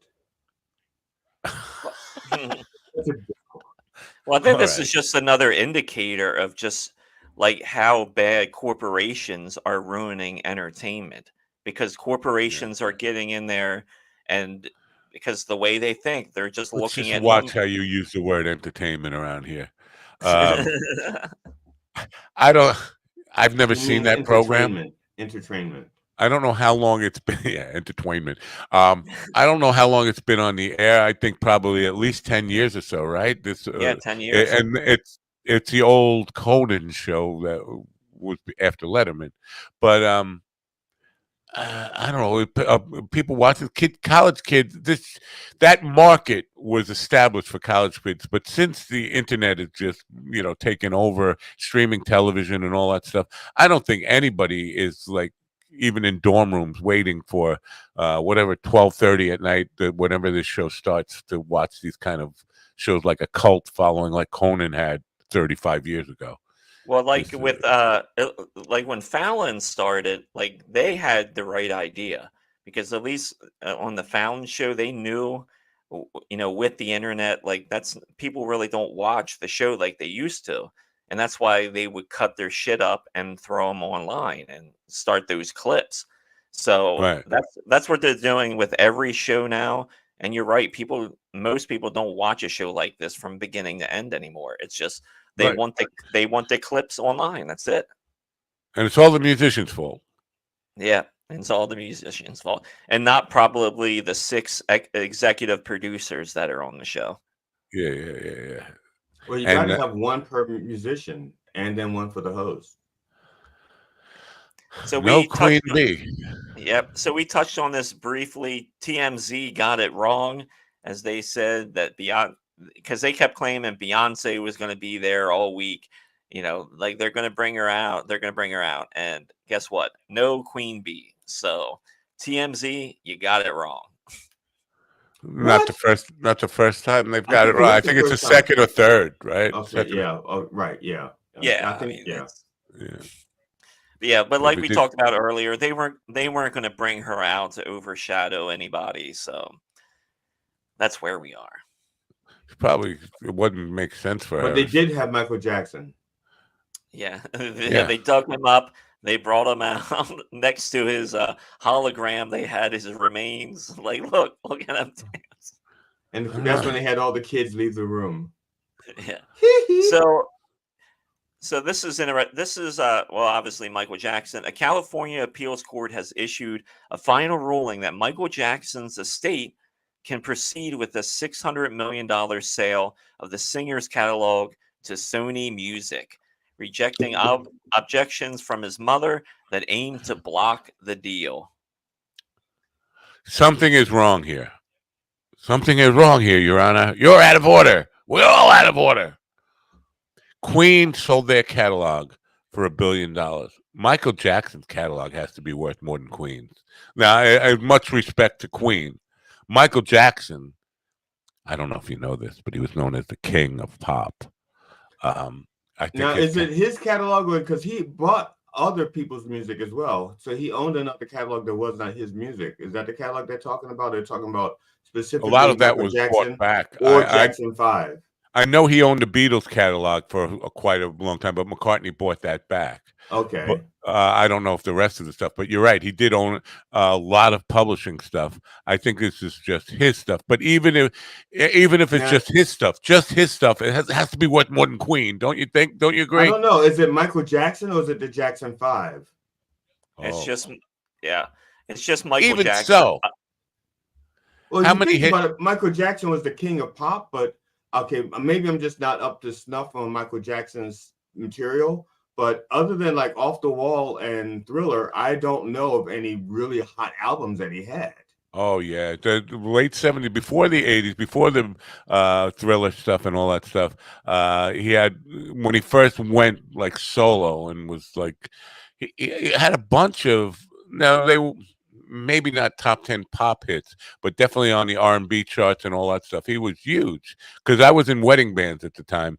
And I half the set were like, "She's out of my life," and all that, all that kind of. See, I guess, like I said, I wasn't a huge fan then because he did a song with Paul McCartney. I think it was "The Girl Is Mine." I'm like, what the fuck are you doing that for? Yeah. I'm just saying, just because his name was on it doesn't mean it was like a good song. Some people played it because it was his stuff. I'm just speaking. I'm sorry. Go ahead, Ron. No, I was just gonna say, like Matt was saying, yeah, his catalog runs deep from like stuff from the 70s and 80s that he had his hands into, not the kids. And but I agree with you, I man. Like remember his biggest hit was Boys Pants Half Off. But I agree with you, Matt. Like 600 million is way too low. I would figure Michael Jackson would be like 1.5 billion, considering the name. Stevie Nicks got 500 million for her. Yeah, but catalog. none of them have been accused of diddling children. Okay, but still, you're not buying the diddling. You're buying. You are. But it's still, even if you don't buy the diddling, it does affect the amount how much. I think "Beat It" would be good background music for a Boys Pants commercial or something. Yeah. So expect to hear once Sony acquires this, fucking Michael Jackson songs will be showing up in everything. More Every commercial, commercials, starting with Pepsi. Yeah. Well, let's see if we can get John T. Hewitt to back us and finance our buying of Michael Jackson's catalog, so we could use it. I mean, just taking a nap again with the capital N. I feel like this is a dig. Yeah, no, this is not a dig. This is just me not changing the text. So I've seen this. I haven't watched this yet, but this was out there this morning. There is an AI Simpsons trailer for a live action movie starring Adam Sandler as Homer Simpson. So if you want to check out that AI trailer, it's out there. It looks interesting. I'm going to check it out. Is this the way he looks in their movie? Is this He looks his like Homer Simpson? Bruce Willis, Bruce Springsteen clone. Mashup. Is this the way he looks in the movie, or is because? Well, this is the way AI made him. Play. I'm gonna hit play. Okay, because I was just hoping this wasn't a thing like, I don't know if you remember the was this bet the guy, the Dick Tracy movie. Warren Beatty played Dick Tracy. Everybody else, with the exception of McDonough, was made up to look like a Dick Tracy character. You know, Walnut and No Face and all those people, except for Warren Beatty is like, I'm not letting you fuck up my face. You know, and so he wouldn't look like the Dick Tracy character. And I was just wondering, this is the same kind of thing that would ruin it if he does not look like Homer Simpson, but yet they made her wear the blue wig. But if this is just an AI rendition, I hold my judgment until the actual sucky movie starts. Yeah. So that's out there. Oh, and Call her daddy. Who is yes. Now, so this is going to piss Matt off. So she's a classic beauty. This is her name is Alex Cooper. She is longtime host of the popular Call Her Daddy podcast. She signed a $125 million 3-year deal with SiriusXM. The deal will take her show along with the others in her Unwell Audio network to SiriusXM's podcast network. The deal doubles Cooper's previous $60 million 3-year deal with Spotify, announced in 2021. Call Her Daddy is a Baldy podcast in which Cooper and her then co-host Sophia Franklin discuss all things sex and relationships. Launched in 2018 and was quickly acquired by Barstool Sports in 2020. Okay, go ahead. Alex Hooper is a comedian, right? Alex Cooper. Her name's Cooper. Yeah, Hooper is a comedian. Alex Hooper is a comedian. This is Alex Cooper.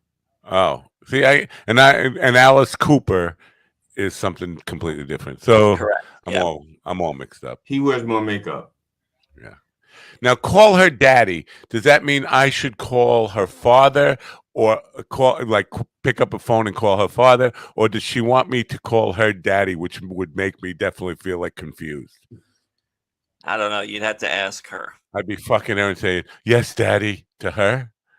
Do me harder, daddy. Yep. Or whatever the going phrase. I think the point is, if you can maintain an erection and say that, then you are truly a man. Yeah. I think she's pretty doable from what I could see on here. She looks, and she is I wouldn't kick her out of bed. She's no longer with her podcast host because in 2020, the two had a disagreement regarding contracts with Barstool president Dave Portnoy. Variety reported Cooper parted ways with Franklin the same year, and the show moved to Spotify in 2021. In 2023, Call Her Daddy was the second most popular podcast on Spotify worldwide. Spotify's still losing money on podcasts and all that stuff.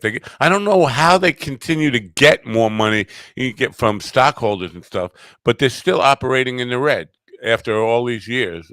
They keep promising things are going to turn around, and they give all these big contracts. Now, she's not with them anymore. She's moved on to the next guy, whoever is going to lose. Sirius XM. Sirius is going to go belly up. There's no doubt in my mind. No, take my prediction for what they were worth. In 1997, I thought Apple Computer was going to go belly up, but it was Bill Gates that saved them.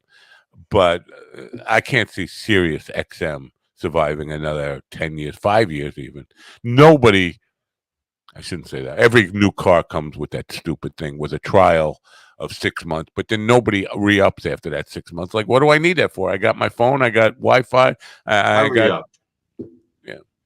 It's just hard to believe.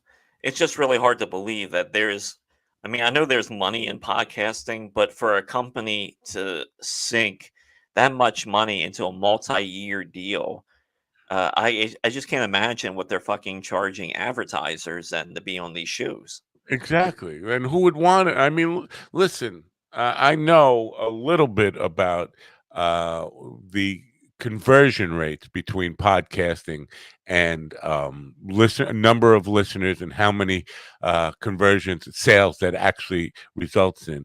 It can't be profitable for advertisers, even if you're on Joe Rogan or whatever those popular right-wing dudes are that have plenty of listeners, big numbers.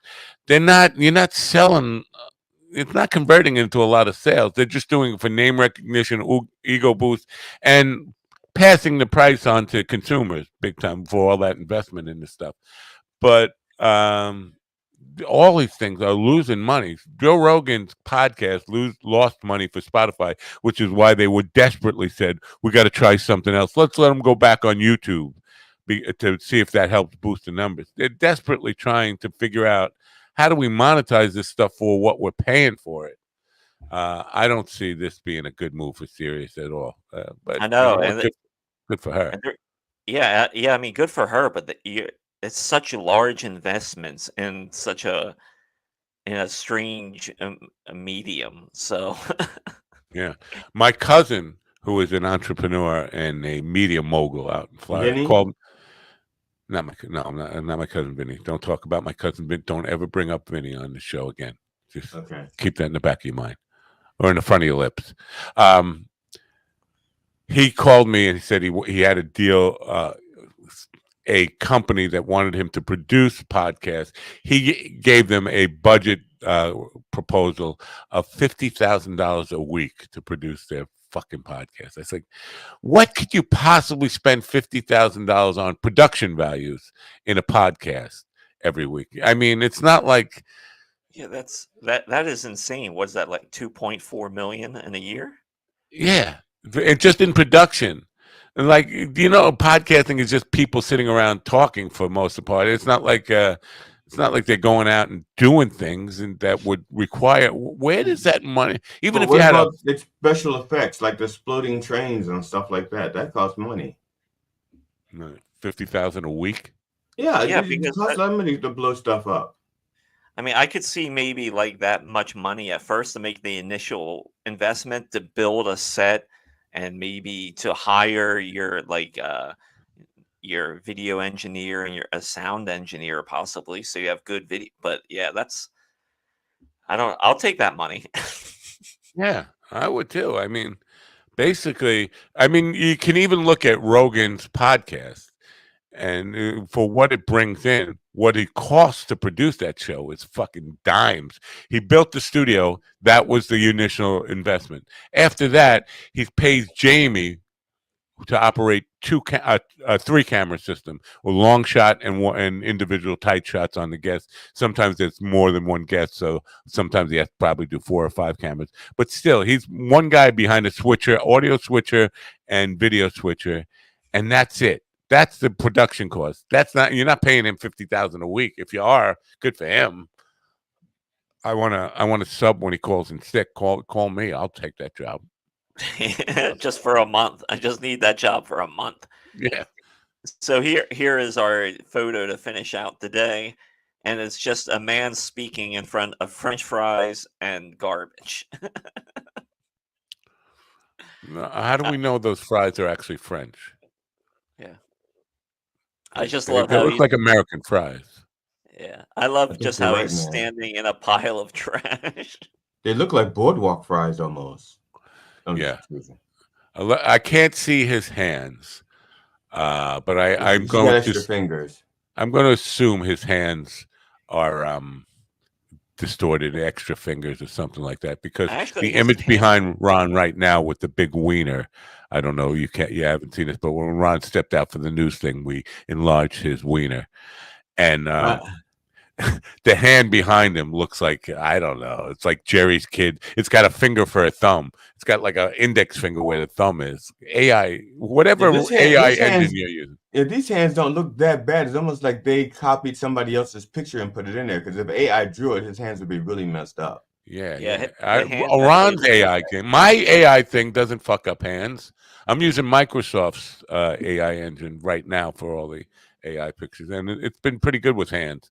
Cox, it fucked up big time. Yeah. Well, Cox, you've seen what AI did with the babies, so yeah, 2 heads. So that's showbiz, everybody. Enjoy your Yay. weekend, and if you're going to use some mescaline, take it easy.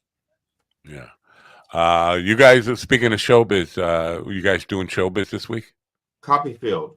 Copperfield. You want to be reminded of Copperfield. You said to remind you of Copperfield. Oh, yeah. But go ahead and ask about the other thing. Yeah. Are you guys performing this weekend? You doing showbiz this weekend? Are you show business dudes?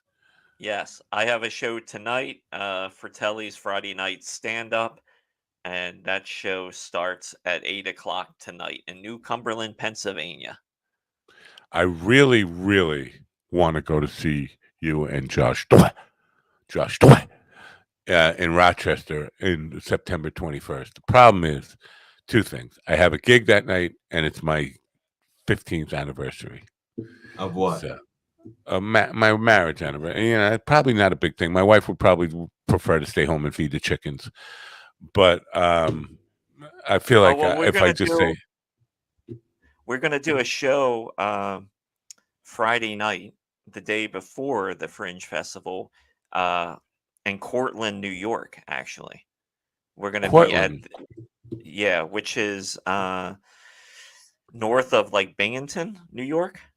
Yeah, I wanted to go to Rochester, and Rochester's farther away, but there's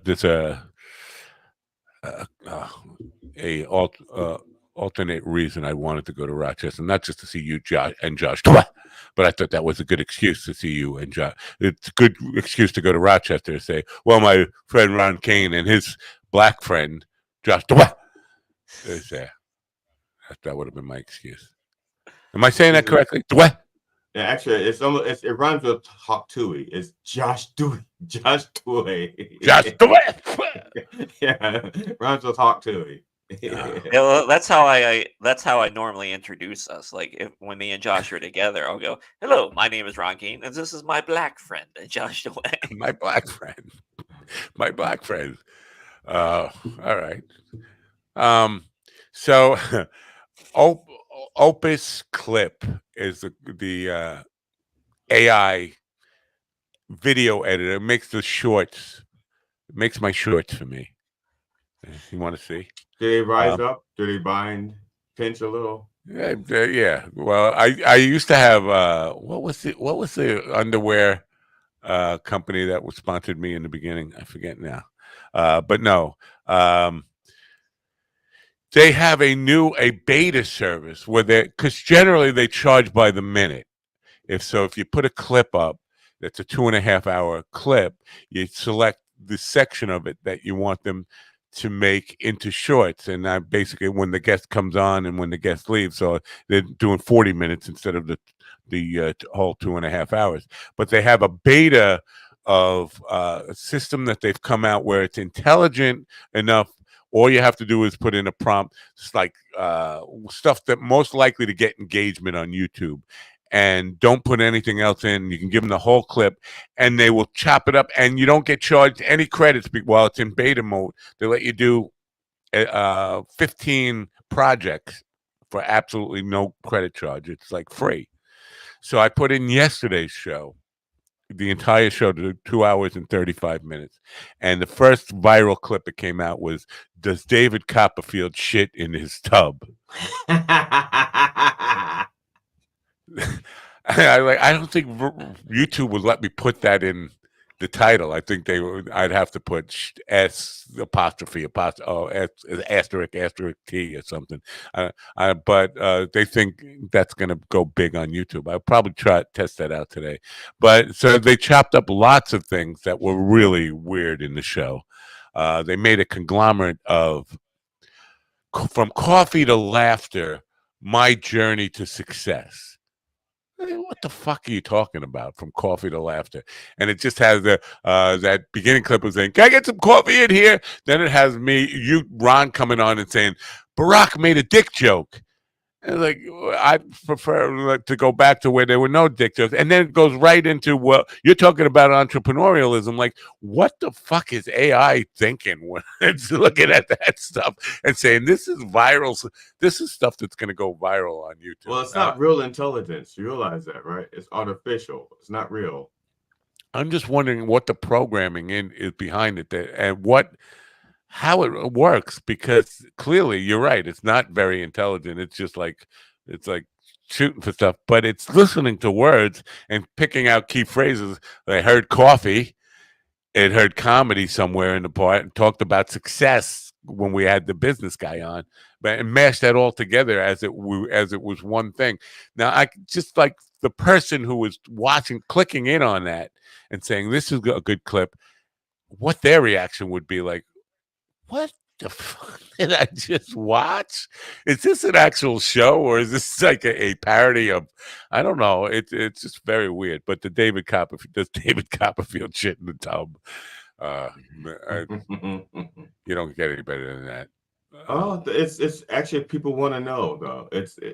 I think Amber Heard has made it fashionable to do your business in places other than the toilet. I think she's raised the bar or lowered it. No shitting anywhere. No, we're not into shit. There's a reason they call it shit. Because it rhymes with something. All right. Mercenaries. We're mercenaries. We sell anything. We'll sell you shit. And like Timo will double the price of what it really should be and call it a discount. Because we were going to charge you 3 times as much, so you're saving one third. All right, I'm going to look up Steven here and find. I'm a little. I'm not like overly concerned. He's probably somebody just tipped his. He's online right now, according to Facebook. I heard from him at 1:00 this morning, or his phone. Like I said, I don't know if it's him or somebody kidnapped him, but usually he would have been like responding into the chat room or something, even if he wasn't. And he'd have said, I can't be there, guys. I didn't get anything that says I can't be there. So I'm thinking that he's been kidnapped and somebody has his phone and they're pretending to be him. Oh my God. He's got a picture. We're speaking of shitting. Maybe I should share this if I can. Got a picture on, speaking of shitting. Let me bring it up here if I can. Oh yeah. Share Steven's picture over here. Share screen. Facebook. This is what Steven has on his Facebook page right now. Speaking of shitting, the Olympics got weird. It looks like there's an Olympic shitting thing. Well, the Olympics are over. I don't know why. 12 hours ago he posted that, but it says he's online. Oh, I didn't know that. I'm one of his friends. I did not know that. Yeah, wow, that's unusual that you would be anybody's friend. I know. All right. Let me take that disturbing shitting picture off of there. Somebody else is coming back to sell us cheap viewers. How cheap is cheap?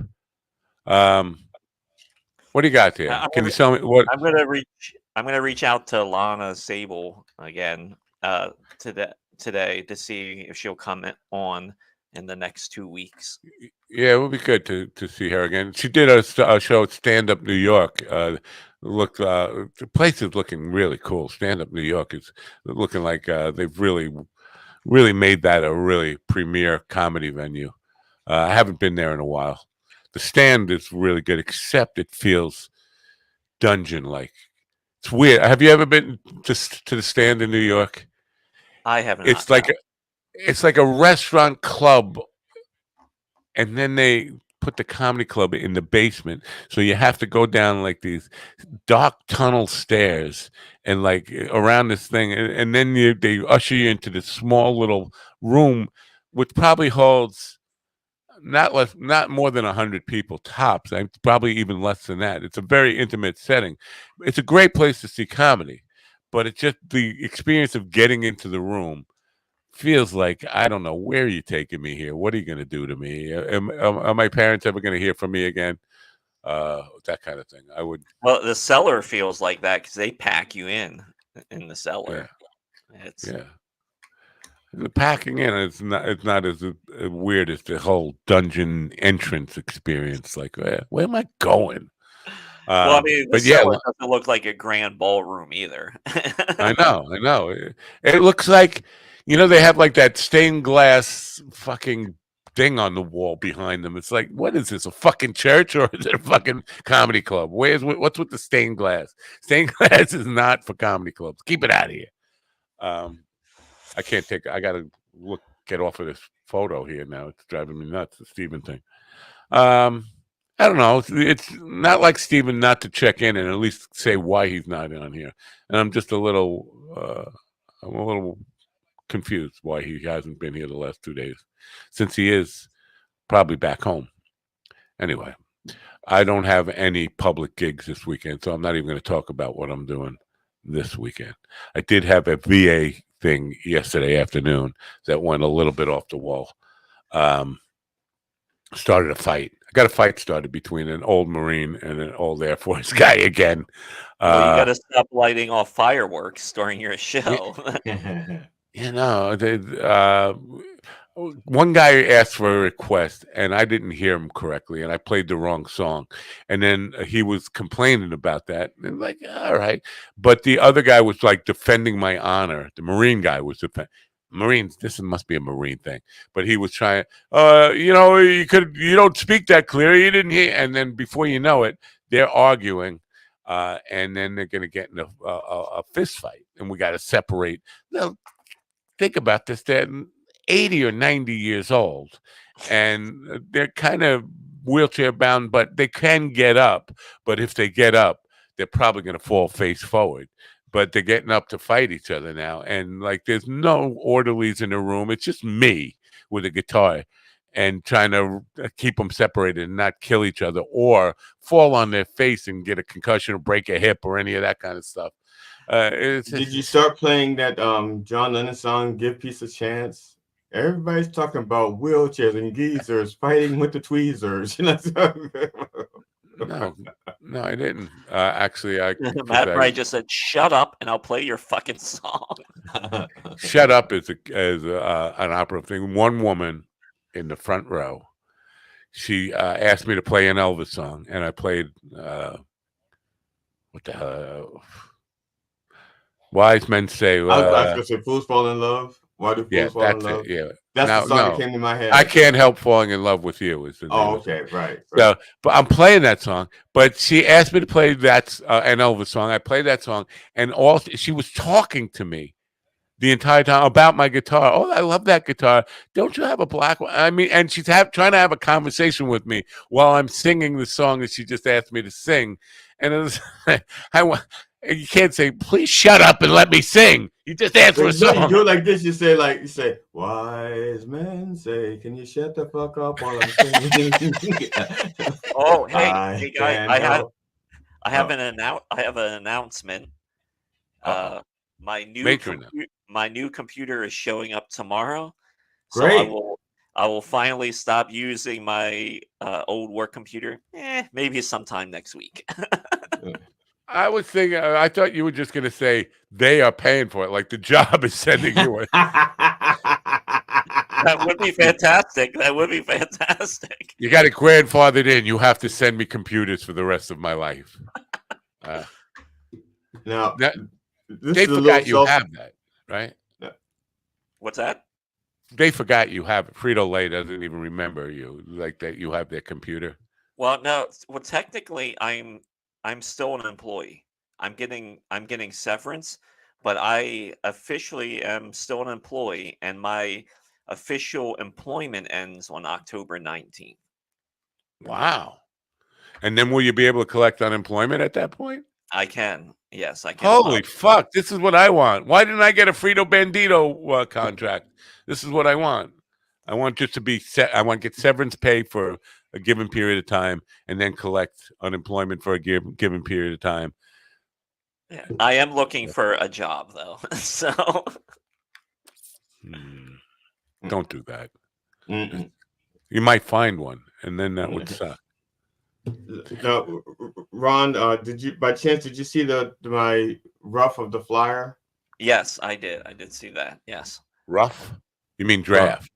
Draft. It's not a rough. Are you dog? Rough. Rough. Yes, I did see it. Let me pull it up here. I think it's fair to say that John Hewitt's not going to show up. I can pull his page down. I don't need it up any longer. I could pull that down off my cheat sheet of things to talk to him about. Yeah. You think he's not going to show up, right? He still has 24 minutes. No, he doesn't. He's 2 hours late. 2 hours late. Yeah, I don't know. Do we need to bring this another 20 minutes, or can we just end it here? I feel like it's a good place to end. It smells like a good place to end, doesn't it? Take a whiff. Smells like a good place to end. I got stuff to do today. Yeah. GD, no shows this weekend. Next week we have your buddy on, your pal. You know that. Which pal is that? Is it next week? Where the hell is she? Elizabeth Croydon? Yeah. No, she's never going to be on. You know what? Oh, no. That's a couple of weeks away. I was talking about Leanna Linsky. Linsky, okay. That's not for a couple of weeks. For some reason, I thought she was on next week. I am wrong. I am wrong about that. Next week's kind of a weird week, but we have Chad Ridden on Monday. Chad is in Taos, New Mexico. He's the winner of the Taos Comedy Festival, whatever award, best comic in Taos. I want to talk to I definitely want to talk to him because I want to find out if there's only one venue that I found in Taos. And you want to find out if you're responsible for burning down his house when you set the whole town on fire when you were there. Well, I need another spot in New Mexico on that weekend of the 15th. So. Oh, have you befriended? Sounds a little gay. Craig Johnson, Albuquerque's. Craig is like a evangelist for comedians. If you become friends with Craig, now you have to be on Twitter because he's no place else. But he will, if he becomes your friend, he will promote you like crazy. He's in Albuquerque. He's got like lots of venues where he's getting people booked and stuff like that. He'll be in the audience Monday because he hooked up this Chad Ridden guy with this program. And I told him now that you've made this arrangement, you're making him get up at 7:15 in the morning in Mountain Time. You better get up with him and be in the audience. So he'll be here. Talk to him and mention that he should follow you and get on your followers list, friends list, whatever. And then he will be able to recommend places throughout New Mexico, not just Albuquerque, Taos, and Las Cruces and wherever, but every place. Oh, Santa Fe. Okay. All those. Yeah. Las Vegas. Yes, that's Las Vegas in New Mexico. You did not know that. Yeah, I bet you didn't know that. I've been there. Yeah. No, I'm talking to the audience right now. I was betting they didn't know that. And it's not a great Las Vegas, honestly. Yeah. All right. Well, it's not a Vegas that you want to. Nothing stays in Vegas when you go to that Vegas. It all follows you out of there, like bed bugs and body lice and all Bed that. bugs and ballyhoo. Yeah. Do we have a time for RFQ's big I quit. I'm gonna follow Trump. I love Trump. His big presser today. Do we have time for that or no? I was hoping he'd do it during his program so we'd know one way or another. No? I don't know. I don't know. I thought you were the politics guy. Aren't you the politics guy? No. I'm the guy. I'm the token guy. Yeah, but you could be a token politics guy. That shows you how much faith that he has in himself, that if he's considering doing the press conference on a Friday afternoon, that tells you. No, I think he did it purposely, waiting for the DNC to end. Like, this is going to be, we'll steal their thunder. Like, people will forget about it already. I think that was the idea. I don't think it's going to work, but I think that was the strategy behind this. Wait till the DNC. In that case, it was Trump's idea. In that case, it was probably Trump's idea to do it like this. I agree. We'll steal the thunder. Absolutely. That's what.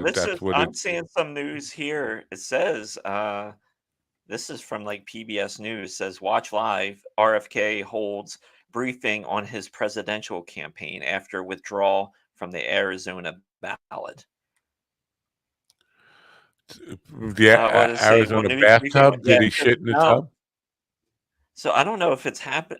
If it's live in 2 hours. It's today at 2 p.m. Now, all right. How many states is he on the ballot on? Is it too late for him to get off of the ballot? I think all of them except New York. I don't think he made it to 49 states. No, he did last week before the New York thing. They announced that he was going to be on the ballot in all 50 states. They had procured ballot space in all 50 states. Then New York pulled out, and it's like, well, that's a big one to lose. I mean, but you could still win without New York, but it would be really difficult. Yeah, but he wasn't going to win anyway. I was just curious because if he can't get off of the ballots, there's still going to be people who are going to be wanting to vote for him that would have voted for Trump. Yeah, it's like the Pat Buchanan thing in Florida. Right. The Jews that voted for Pat Buchanan.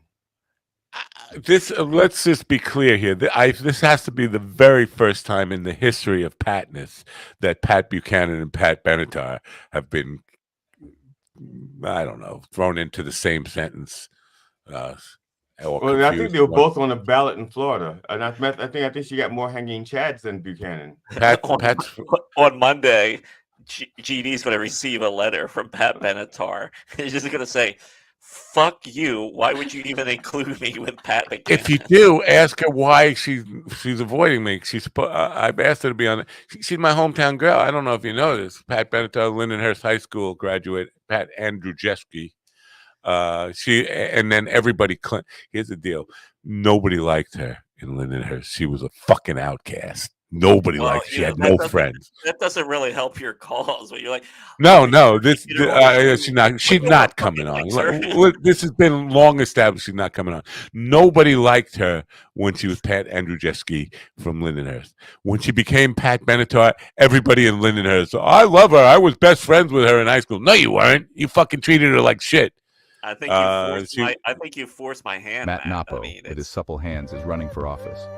His unwanted advances on a copier machine left to Staples with no choice but to ban people with supple hands from the store, after founding the 42 Finger Institute and a total disregard for human life. Matt Napo used his moist and supple hands to wrap around juicy news in his community.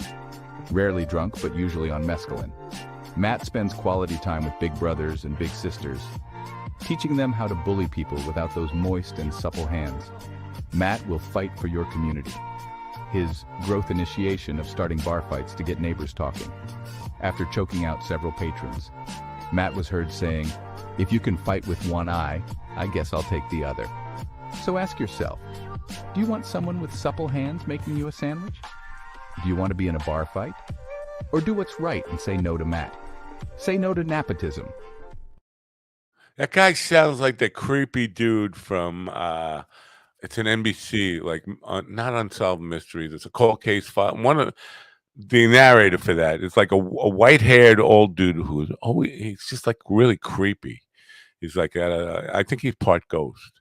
You ever I watch? just wanted to make sure this show gives equal time to the candidates. All right. Have you ever watched The Unexplained with William Shatner? No, I haven't watched it. I'm aware of it, but I wouldn't watch it. William Shatner has this thing that he has to do every show. And what he does is he has to say the unexplained, and he has to say it in a certain way. So he might go like, was Matt Napo the candidate for the individuals, or is it still the unexplained? No, and every show he has to go like that. He goes, and it's like the unexplained. Not Unsolved Mystery. I got to find that guy. Keith somebody, but he's an old white-haired dude, and he's really he's ghostly. Everything he could say, Matt Napple went to the bagel store to buy bagels, and it'd make you think, oh. I bought bagels for everybody, by the way. They're just sitting there rotting away, getting moldy. I love that. I'm sure you've heard that William Shatner audio from when he's like doing like the A&D or whatever, the A&R for like Star Trek, and he's saying this line of he's like, and they're going to sabotage this this ship, and the engineer is like, it's he's trying to make him pronounce sabotage. Now I can't even say it. Sabotage correctly, and Shatner's like, sabotage. Yes, that's what I was thinking. I was thinking of that guy. I couldn't. That's his name, Keith Morrison. And he's Matthew Perry's stepdad. Who knew that? I did not know that. And the thing is, I kept thinking his name had an SH in it. Dateline. That's the show that he's on. Yeah, creepy stuff. No thanks. Yeah, that's pretty weird. I did not know. I pictured that face, but a different name altogether. Was the ketamine queen really a queen, or was she just a guy dressed up like a queen? We'll find out when Dateline returns. Was he sabotaged? The unexplained. But the copy machine in that nepotism thing, it's a little baffling. I don't understand my relationship to copy machines, but I will say this. Staples copy machine. I brought a thumbnail drive to print out posters and flyers and stuff, and I guess I left it there. But I figured out, like, on the way home, I left my thumb drive, and I went back there, and it was gone, and nobody I went to the Lost and Found up to the counter. Somebody has my thumb drive with all my deep, dirty duck secrets on it. So don't be surprised if I get extorted for at least tens of dollars with all my dirty secrets that are on my thing. So somebody's going to open up that thumb drive and say, who the fuck is this guy? Which I get a lot, by the way. So anyway, yeah. Well, good luck with your little Fratelli boy, Smelly Fratelli. Is that his name? The owner, Smelly Fratelli? Is that what we call him? Is that his nickname? No. He ought to adopt that. Yeah, have him call me. I'll work on it with him. A late August show. I'm looking forward to it. This is usually the hardest show of the year to do. Yeah. Well, all right. And so that's the show for you, ladies and gentlemen. What do you think? Can we get a rating on the show? What do you think? A 1, a 2? 1, 2, 3, 4. 0.2, 0.1. Turn on your radio. In the negative numbers. Yeah. All right. So the highlight of the show was the Nazi guy. What was his name again? Killer Nigger 88. Right. It sounds like that eeny, meeny, miny, mo thing that the white kids would play. You're supposed to be catch a tiger by the tail, but you know what do you say? Yeah. Catch a nigger by the dreads. By the what? Dreads. Oh. I don't think they were a thing then. Nobody knew what dreads were. Anyway, really? Bob Marley has had them for days, decades. Listen, maybe I lived in a retarded white neighborhood where people didn't have any attractive black women back there. Yeah. And if you're just listening to the audio, just remember GD is white. Right. Absolutely. Anyways, so why would you be friends with him? He never said he was. He never said he was friends with me. Good He for has a him. black friend. His name is Josh.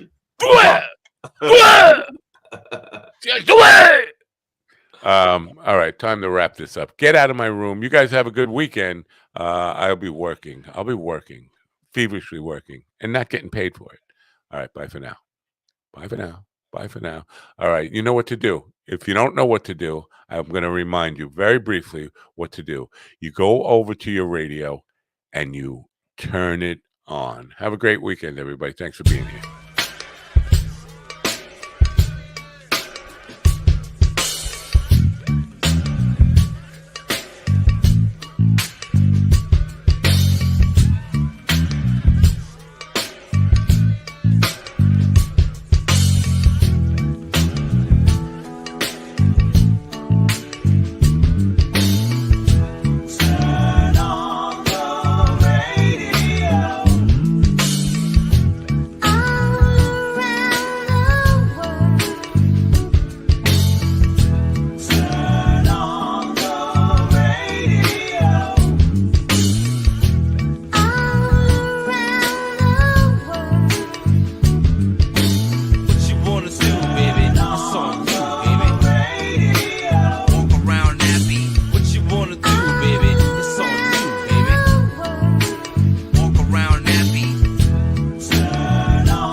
listen to me now. Listen to me, listen to me, listen to me now. Listen to me, listen to me, listen to me now. Listen to me, listen to me.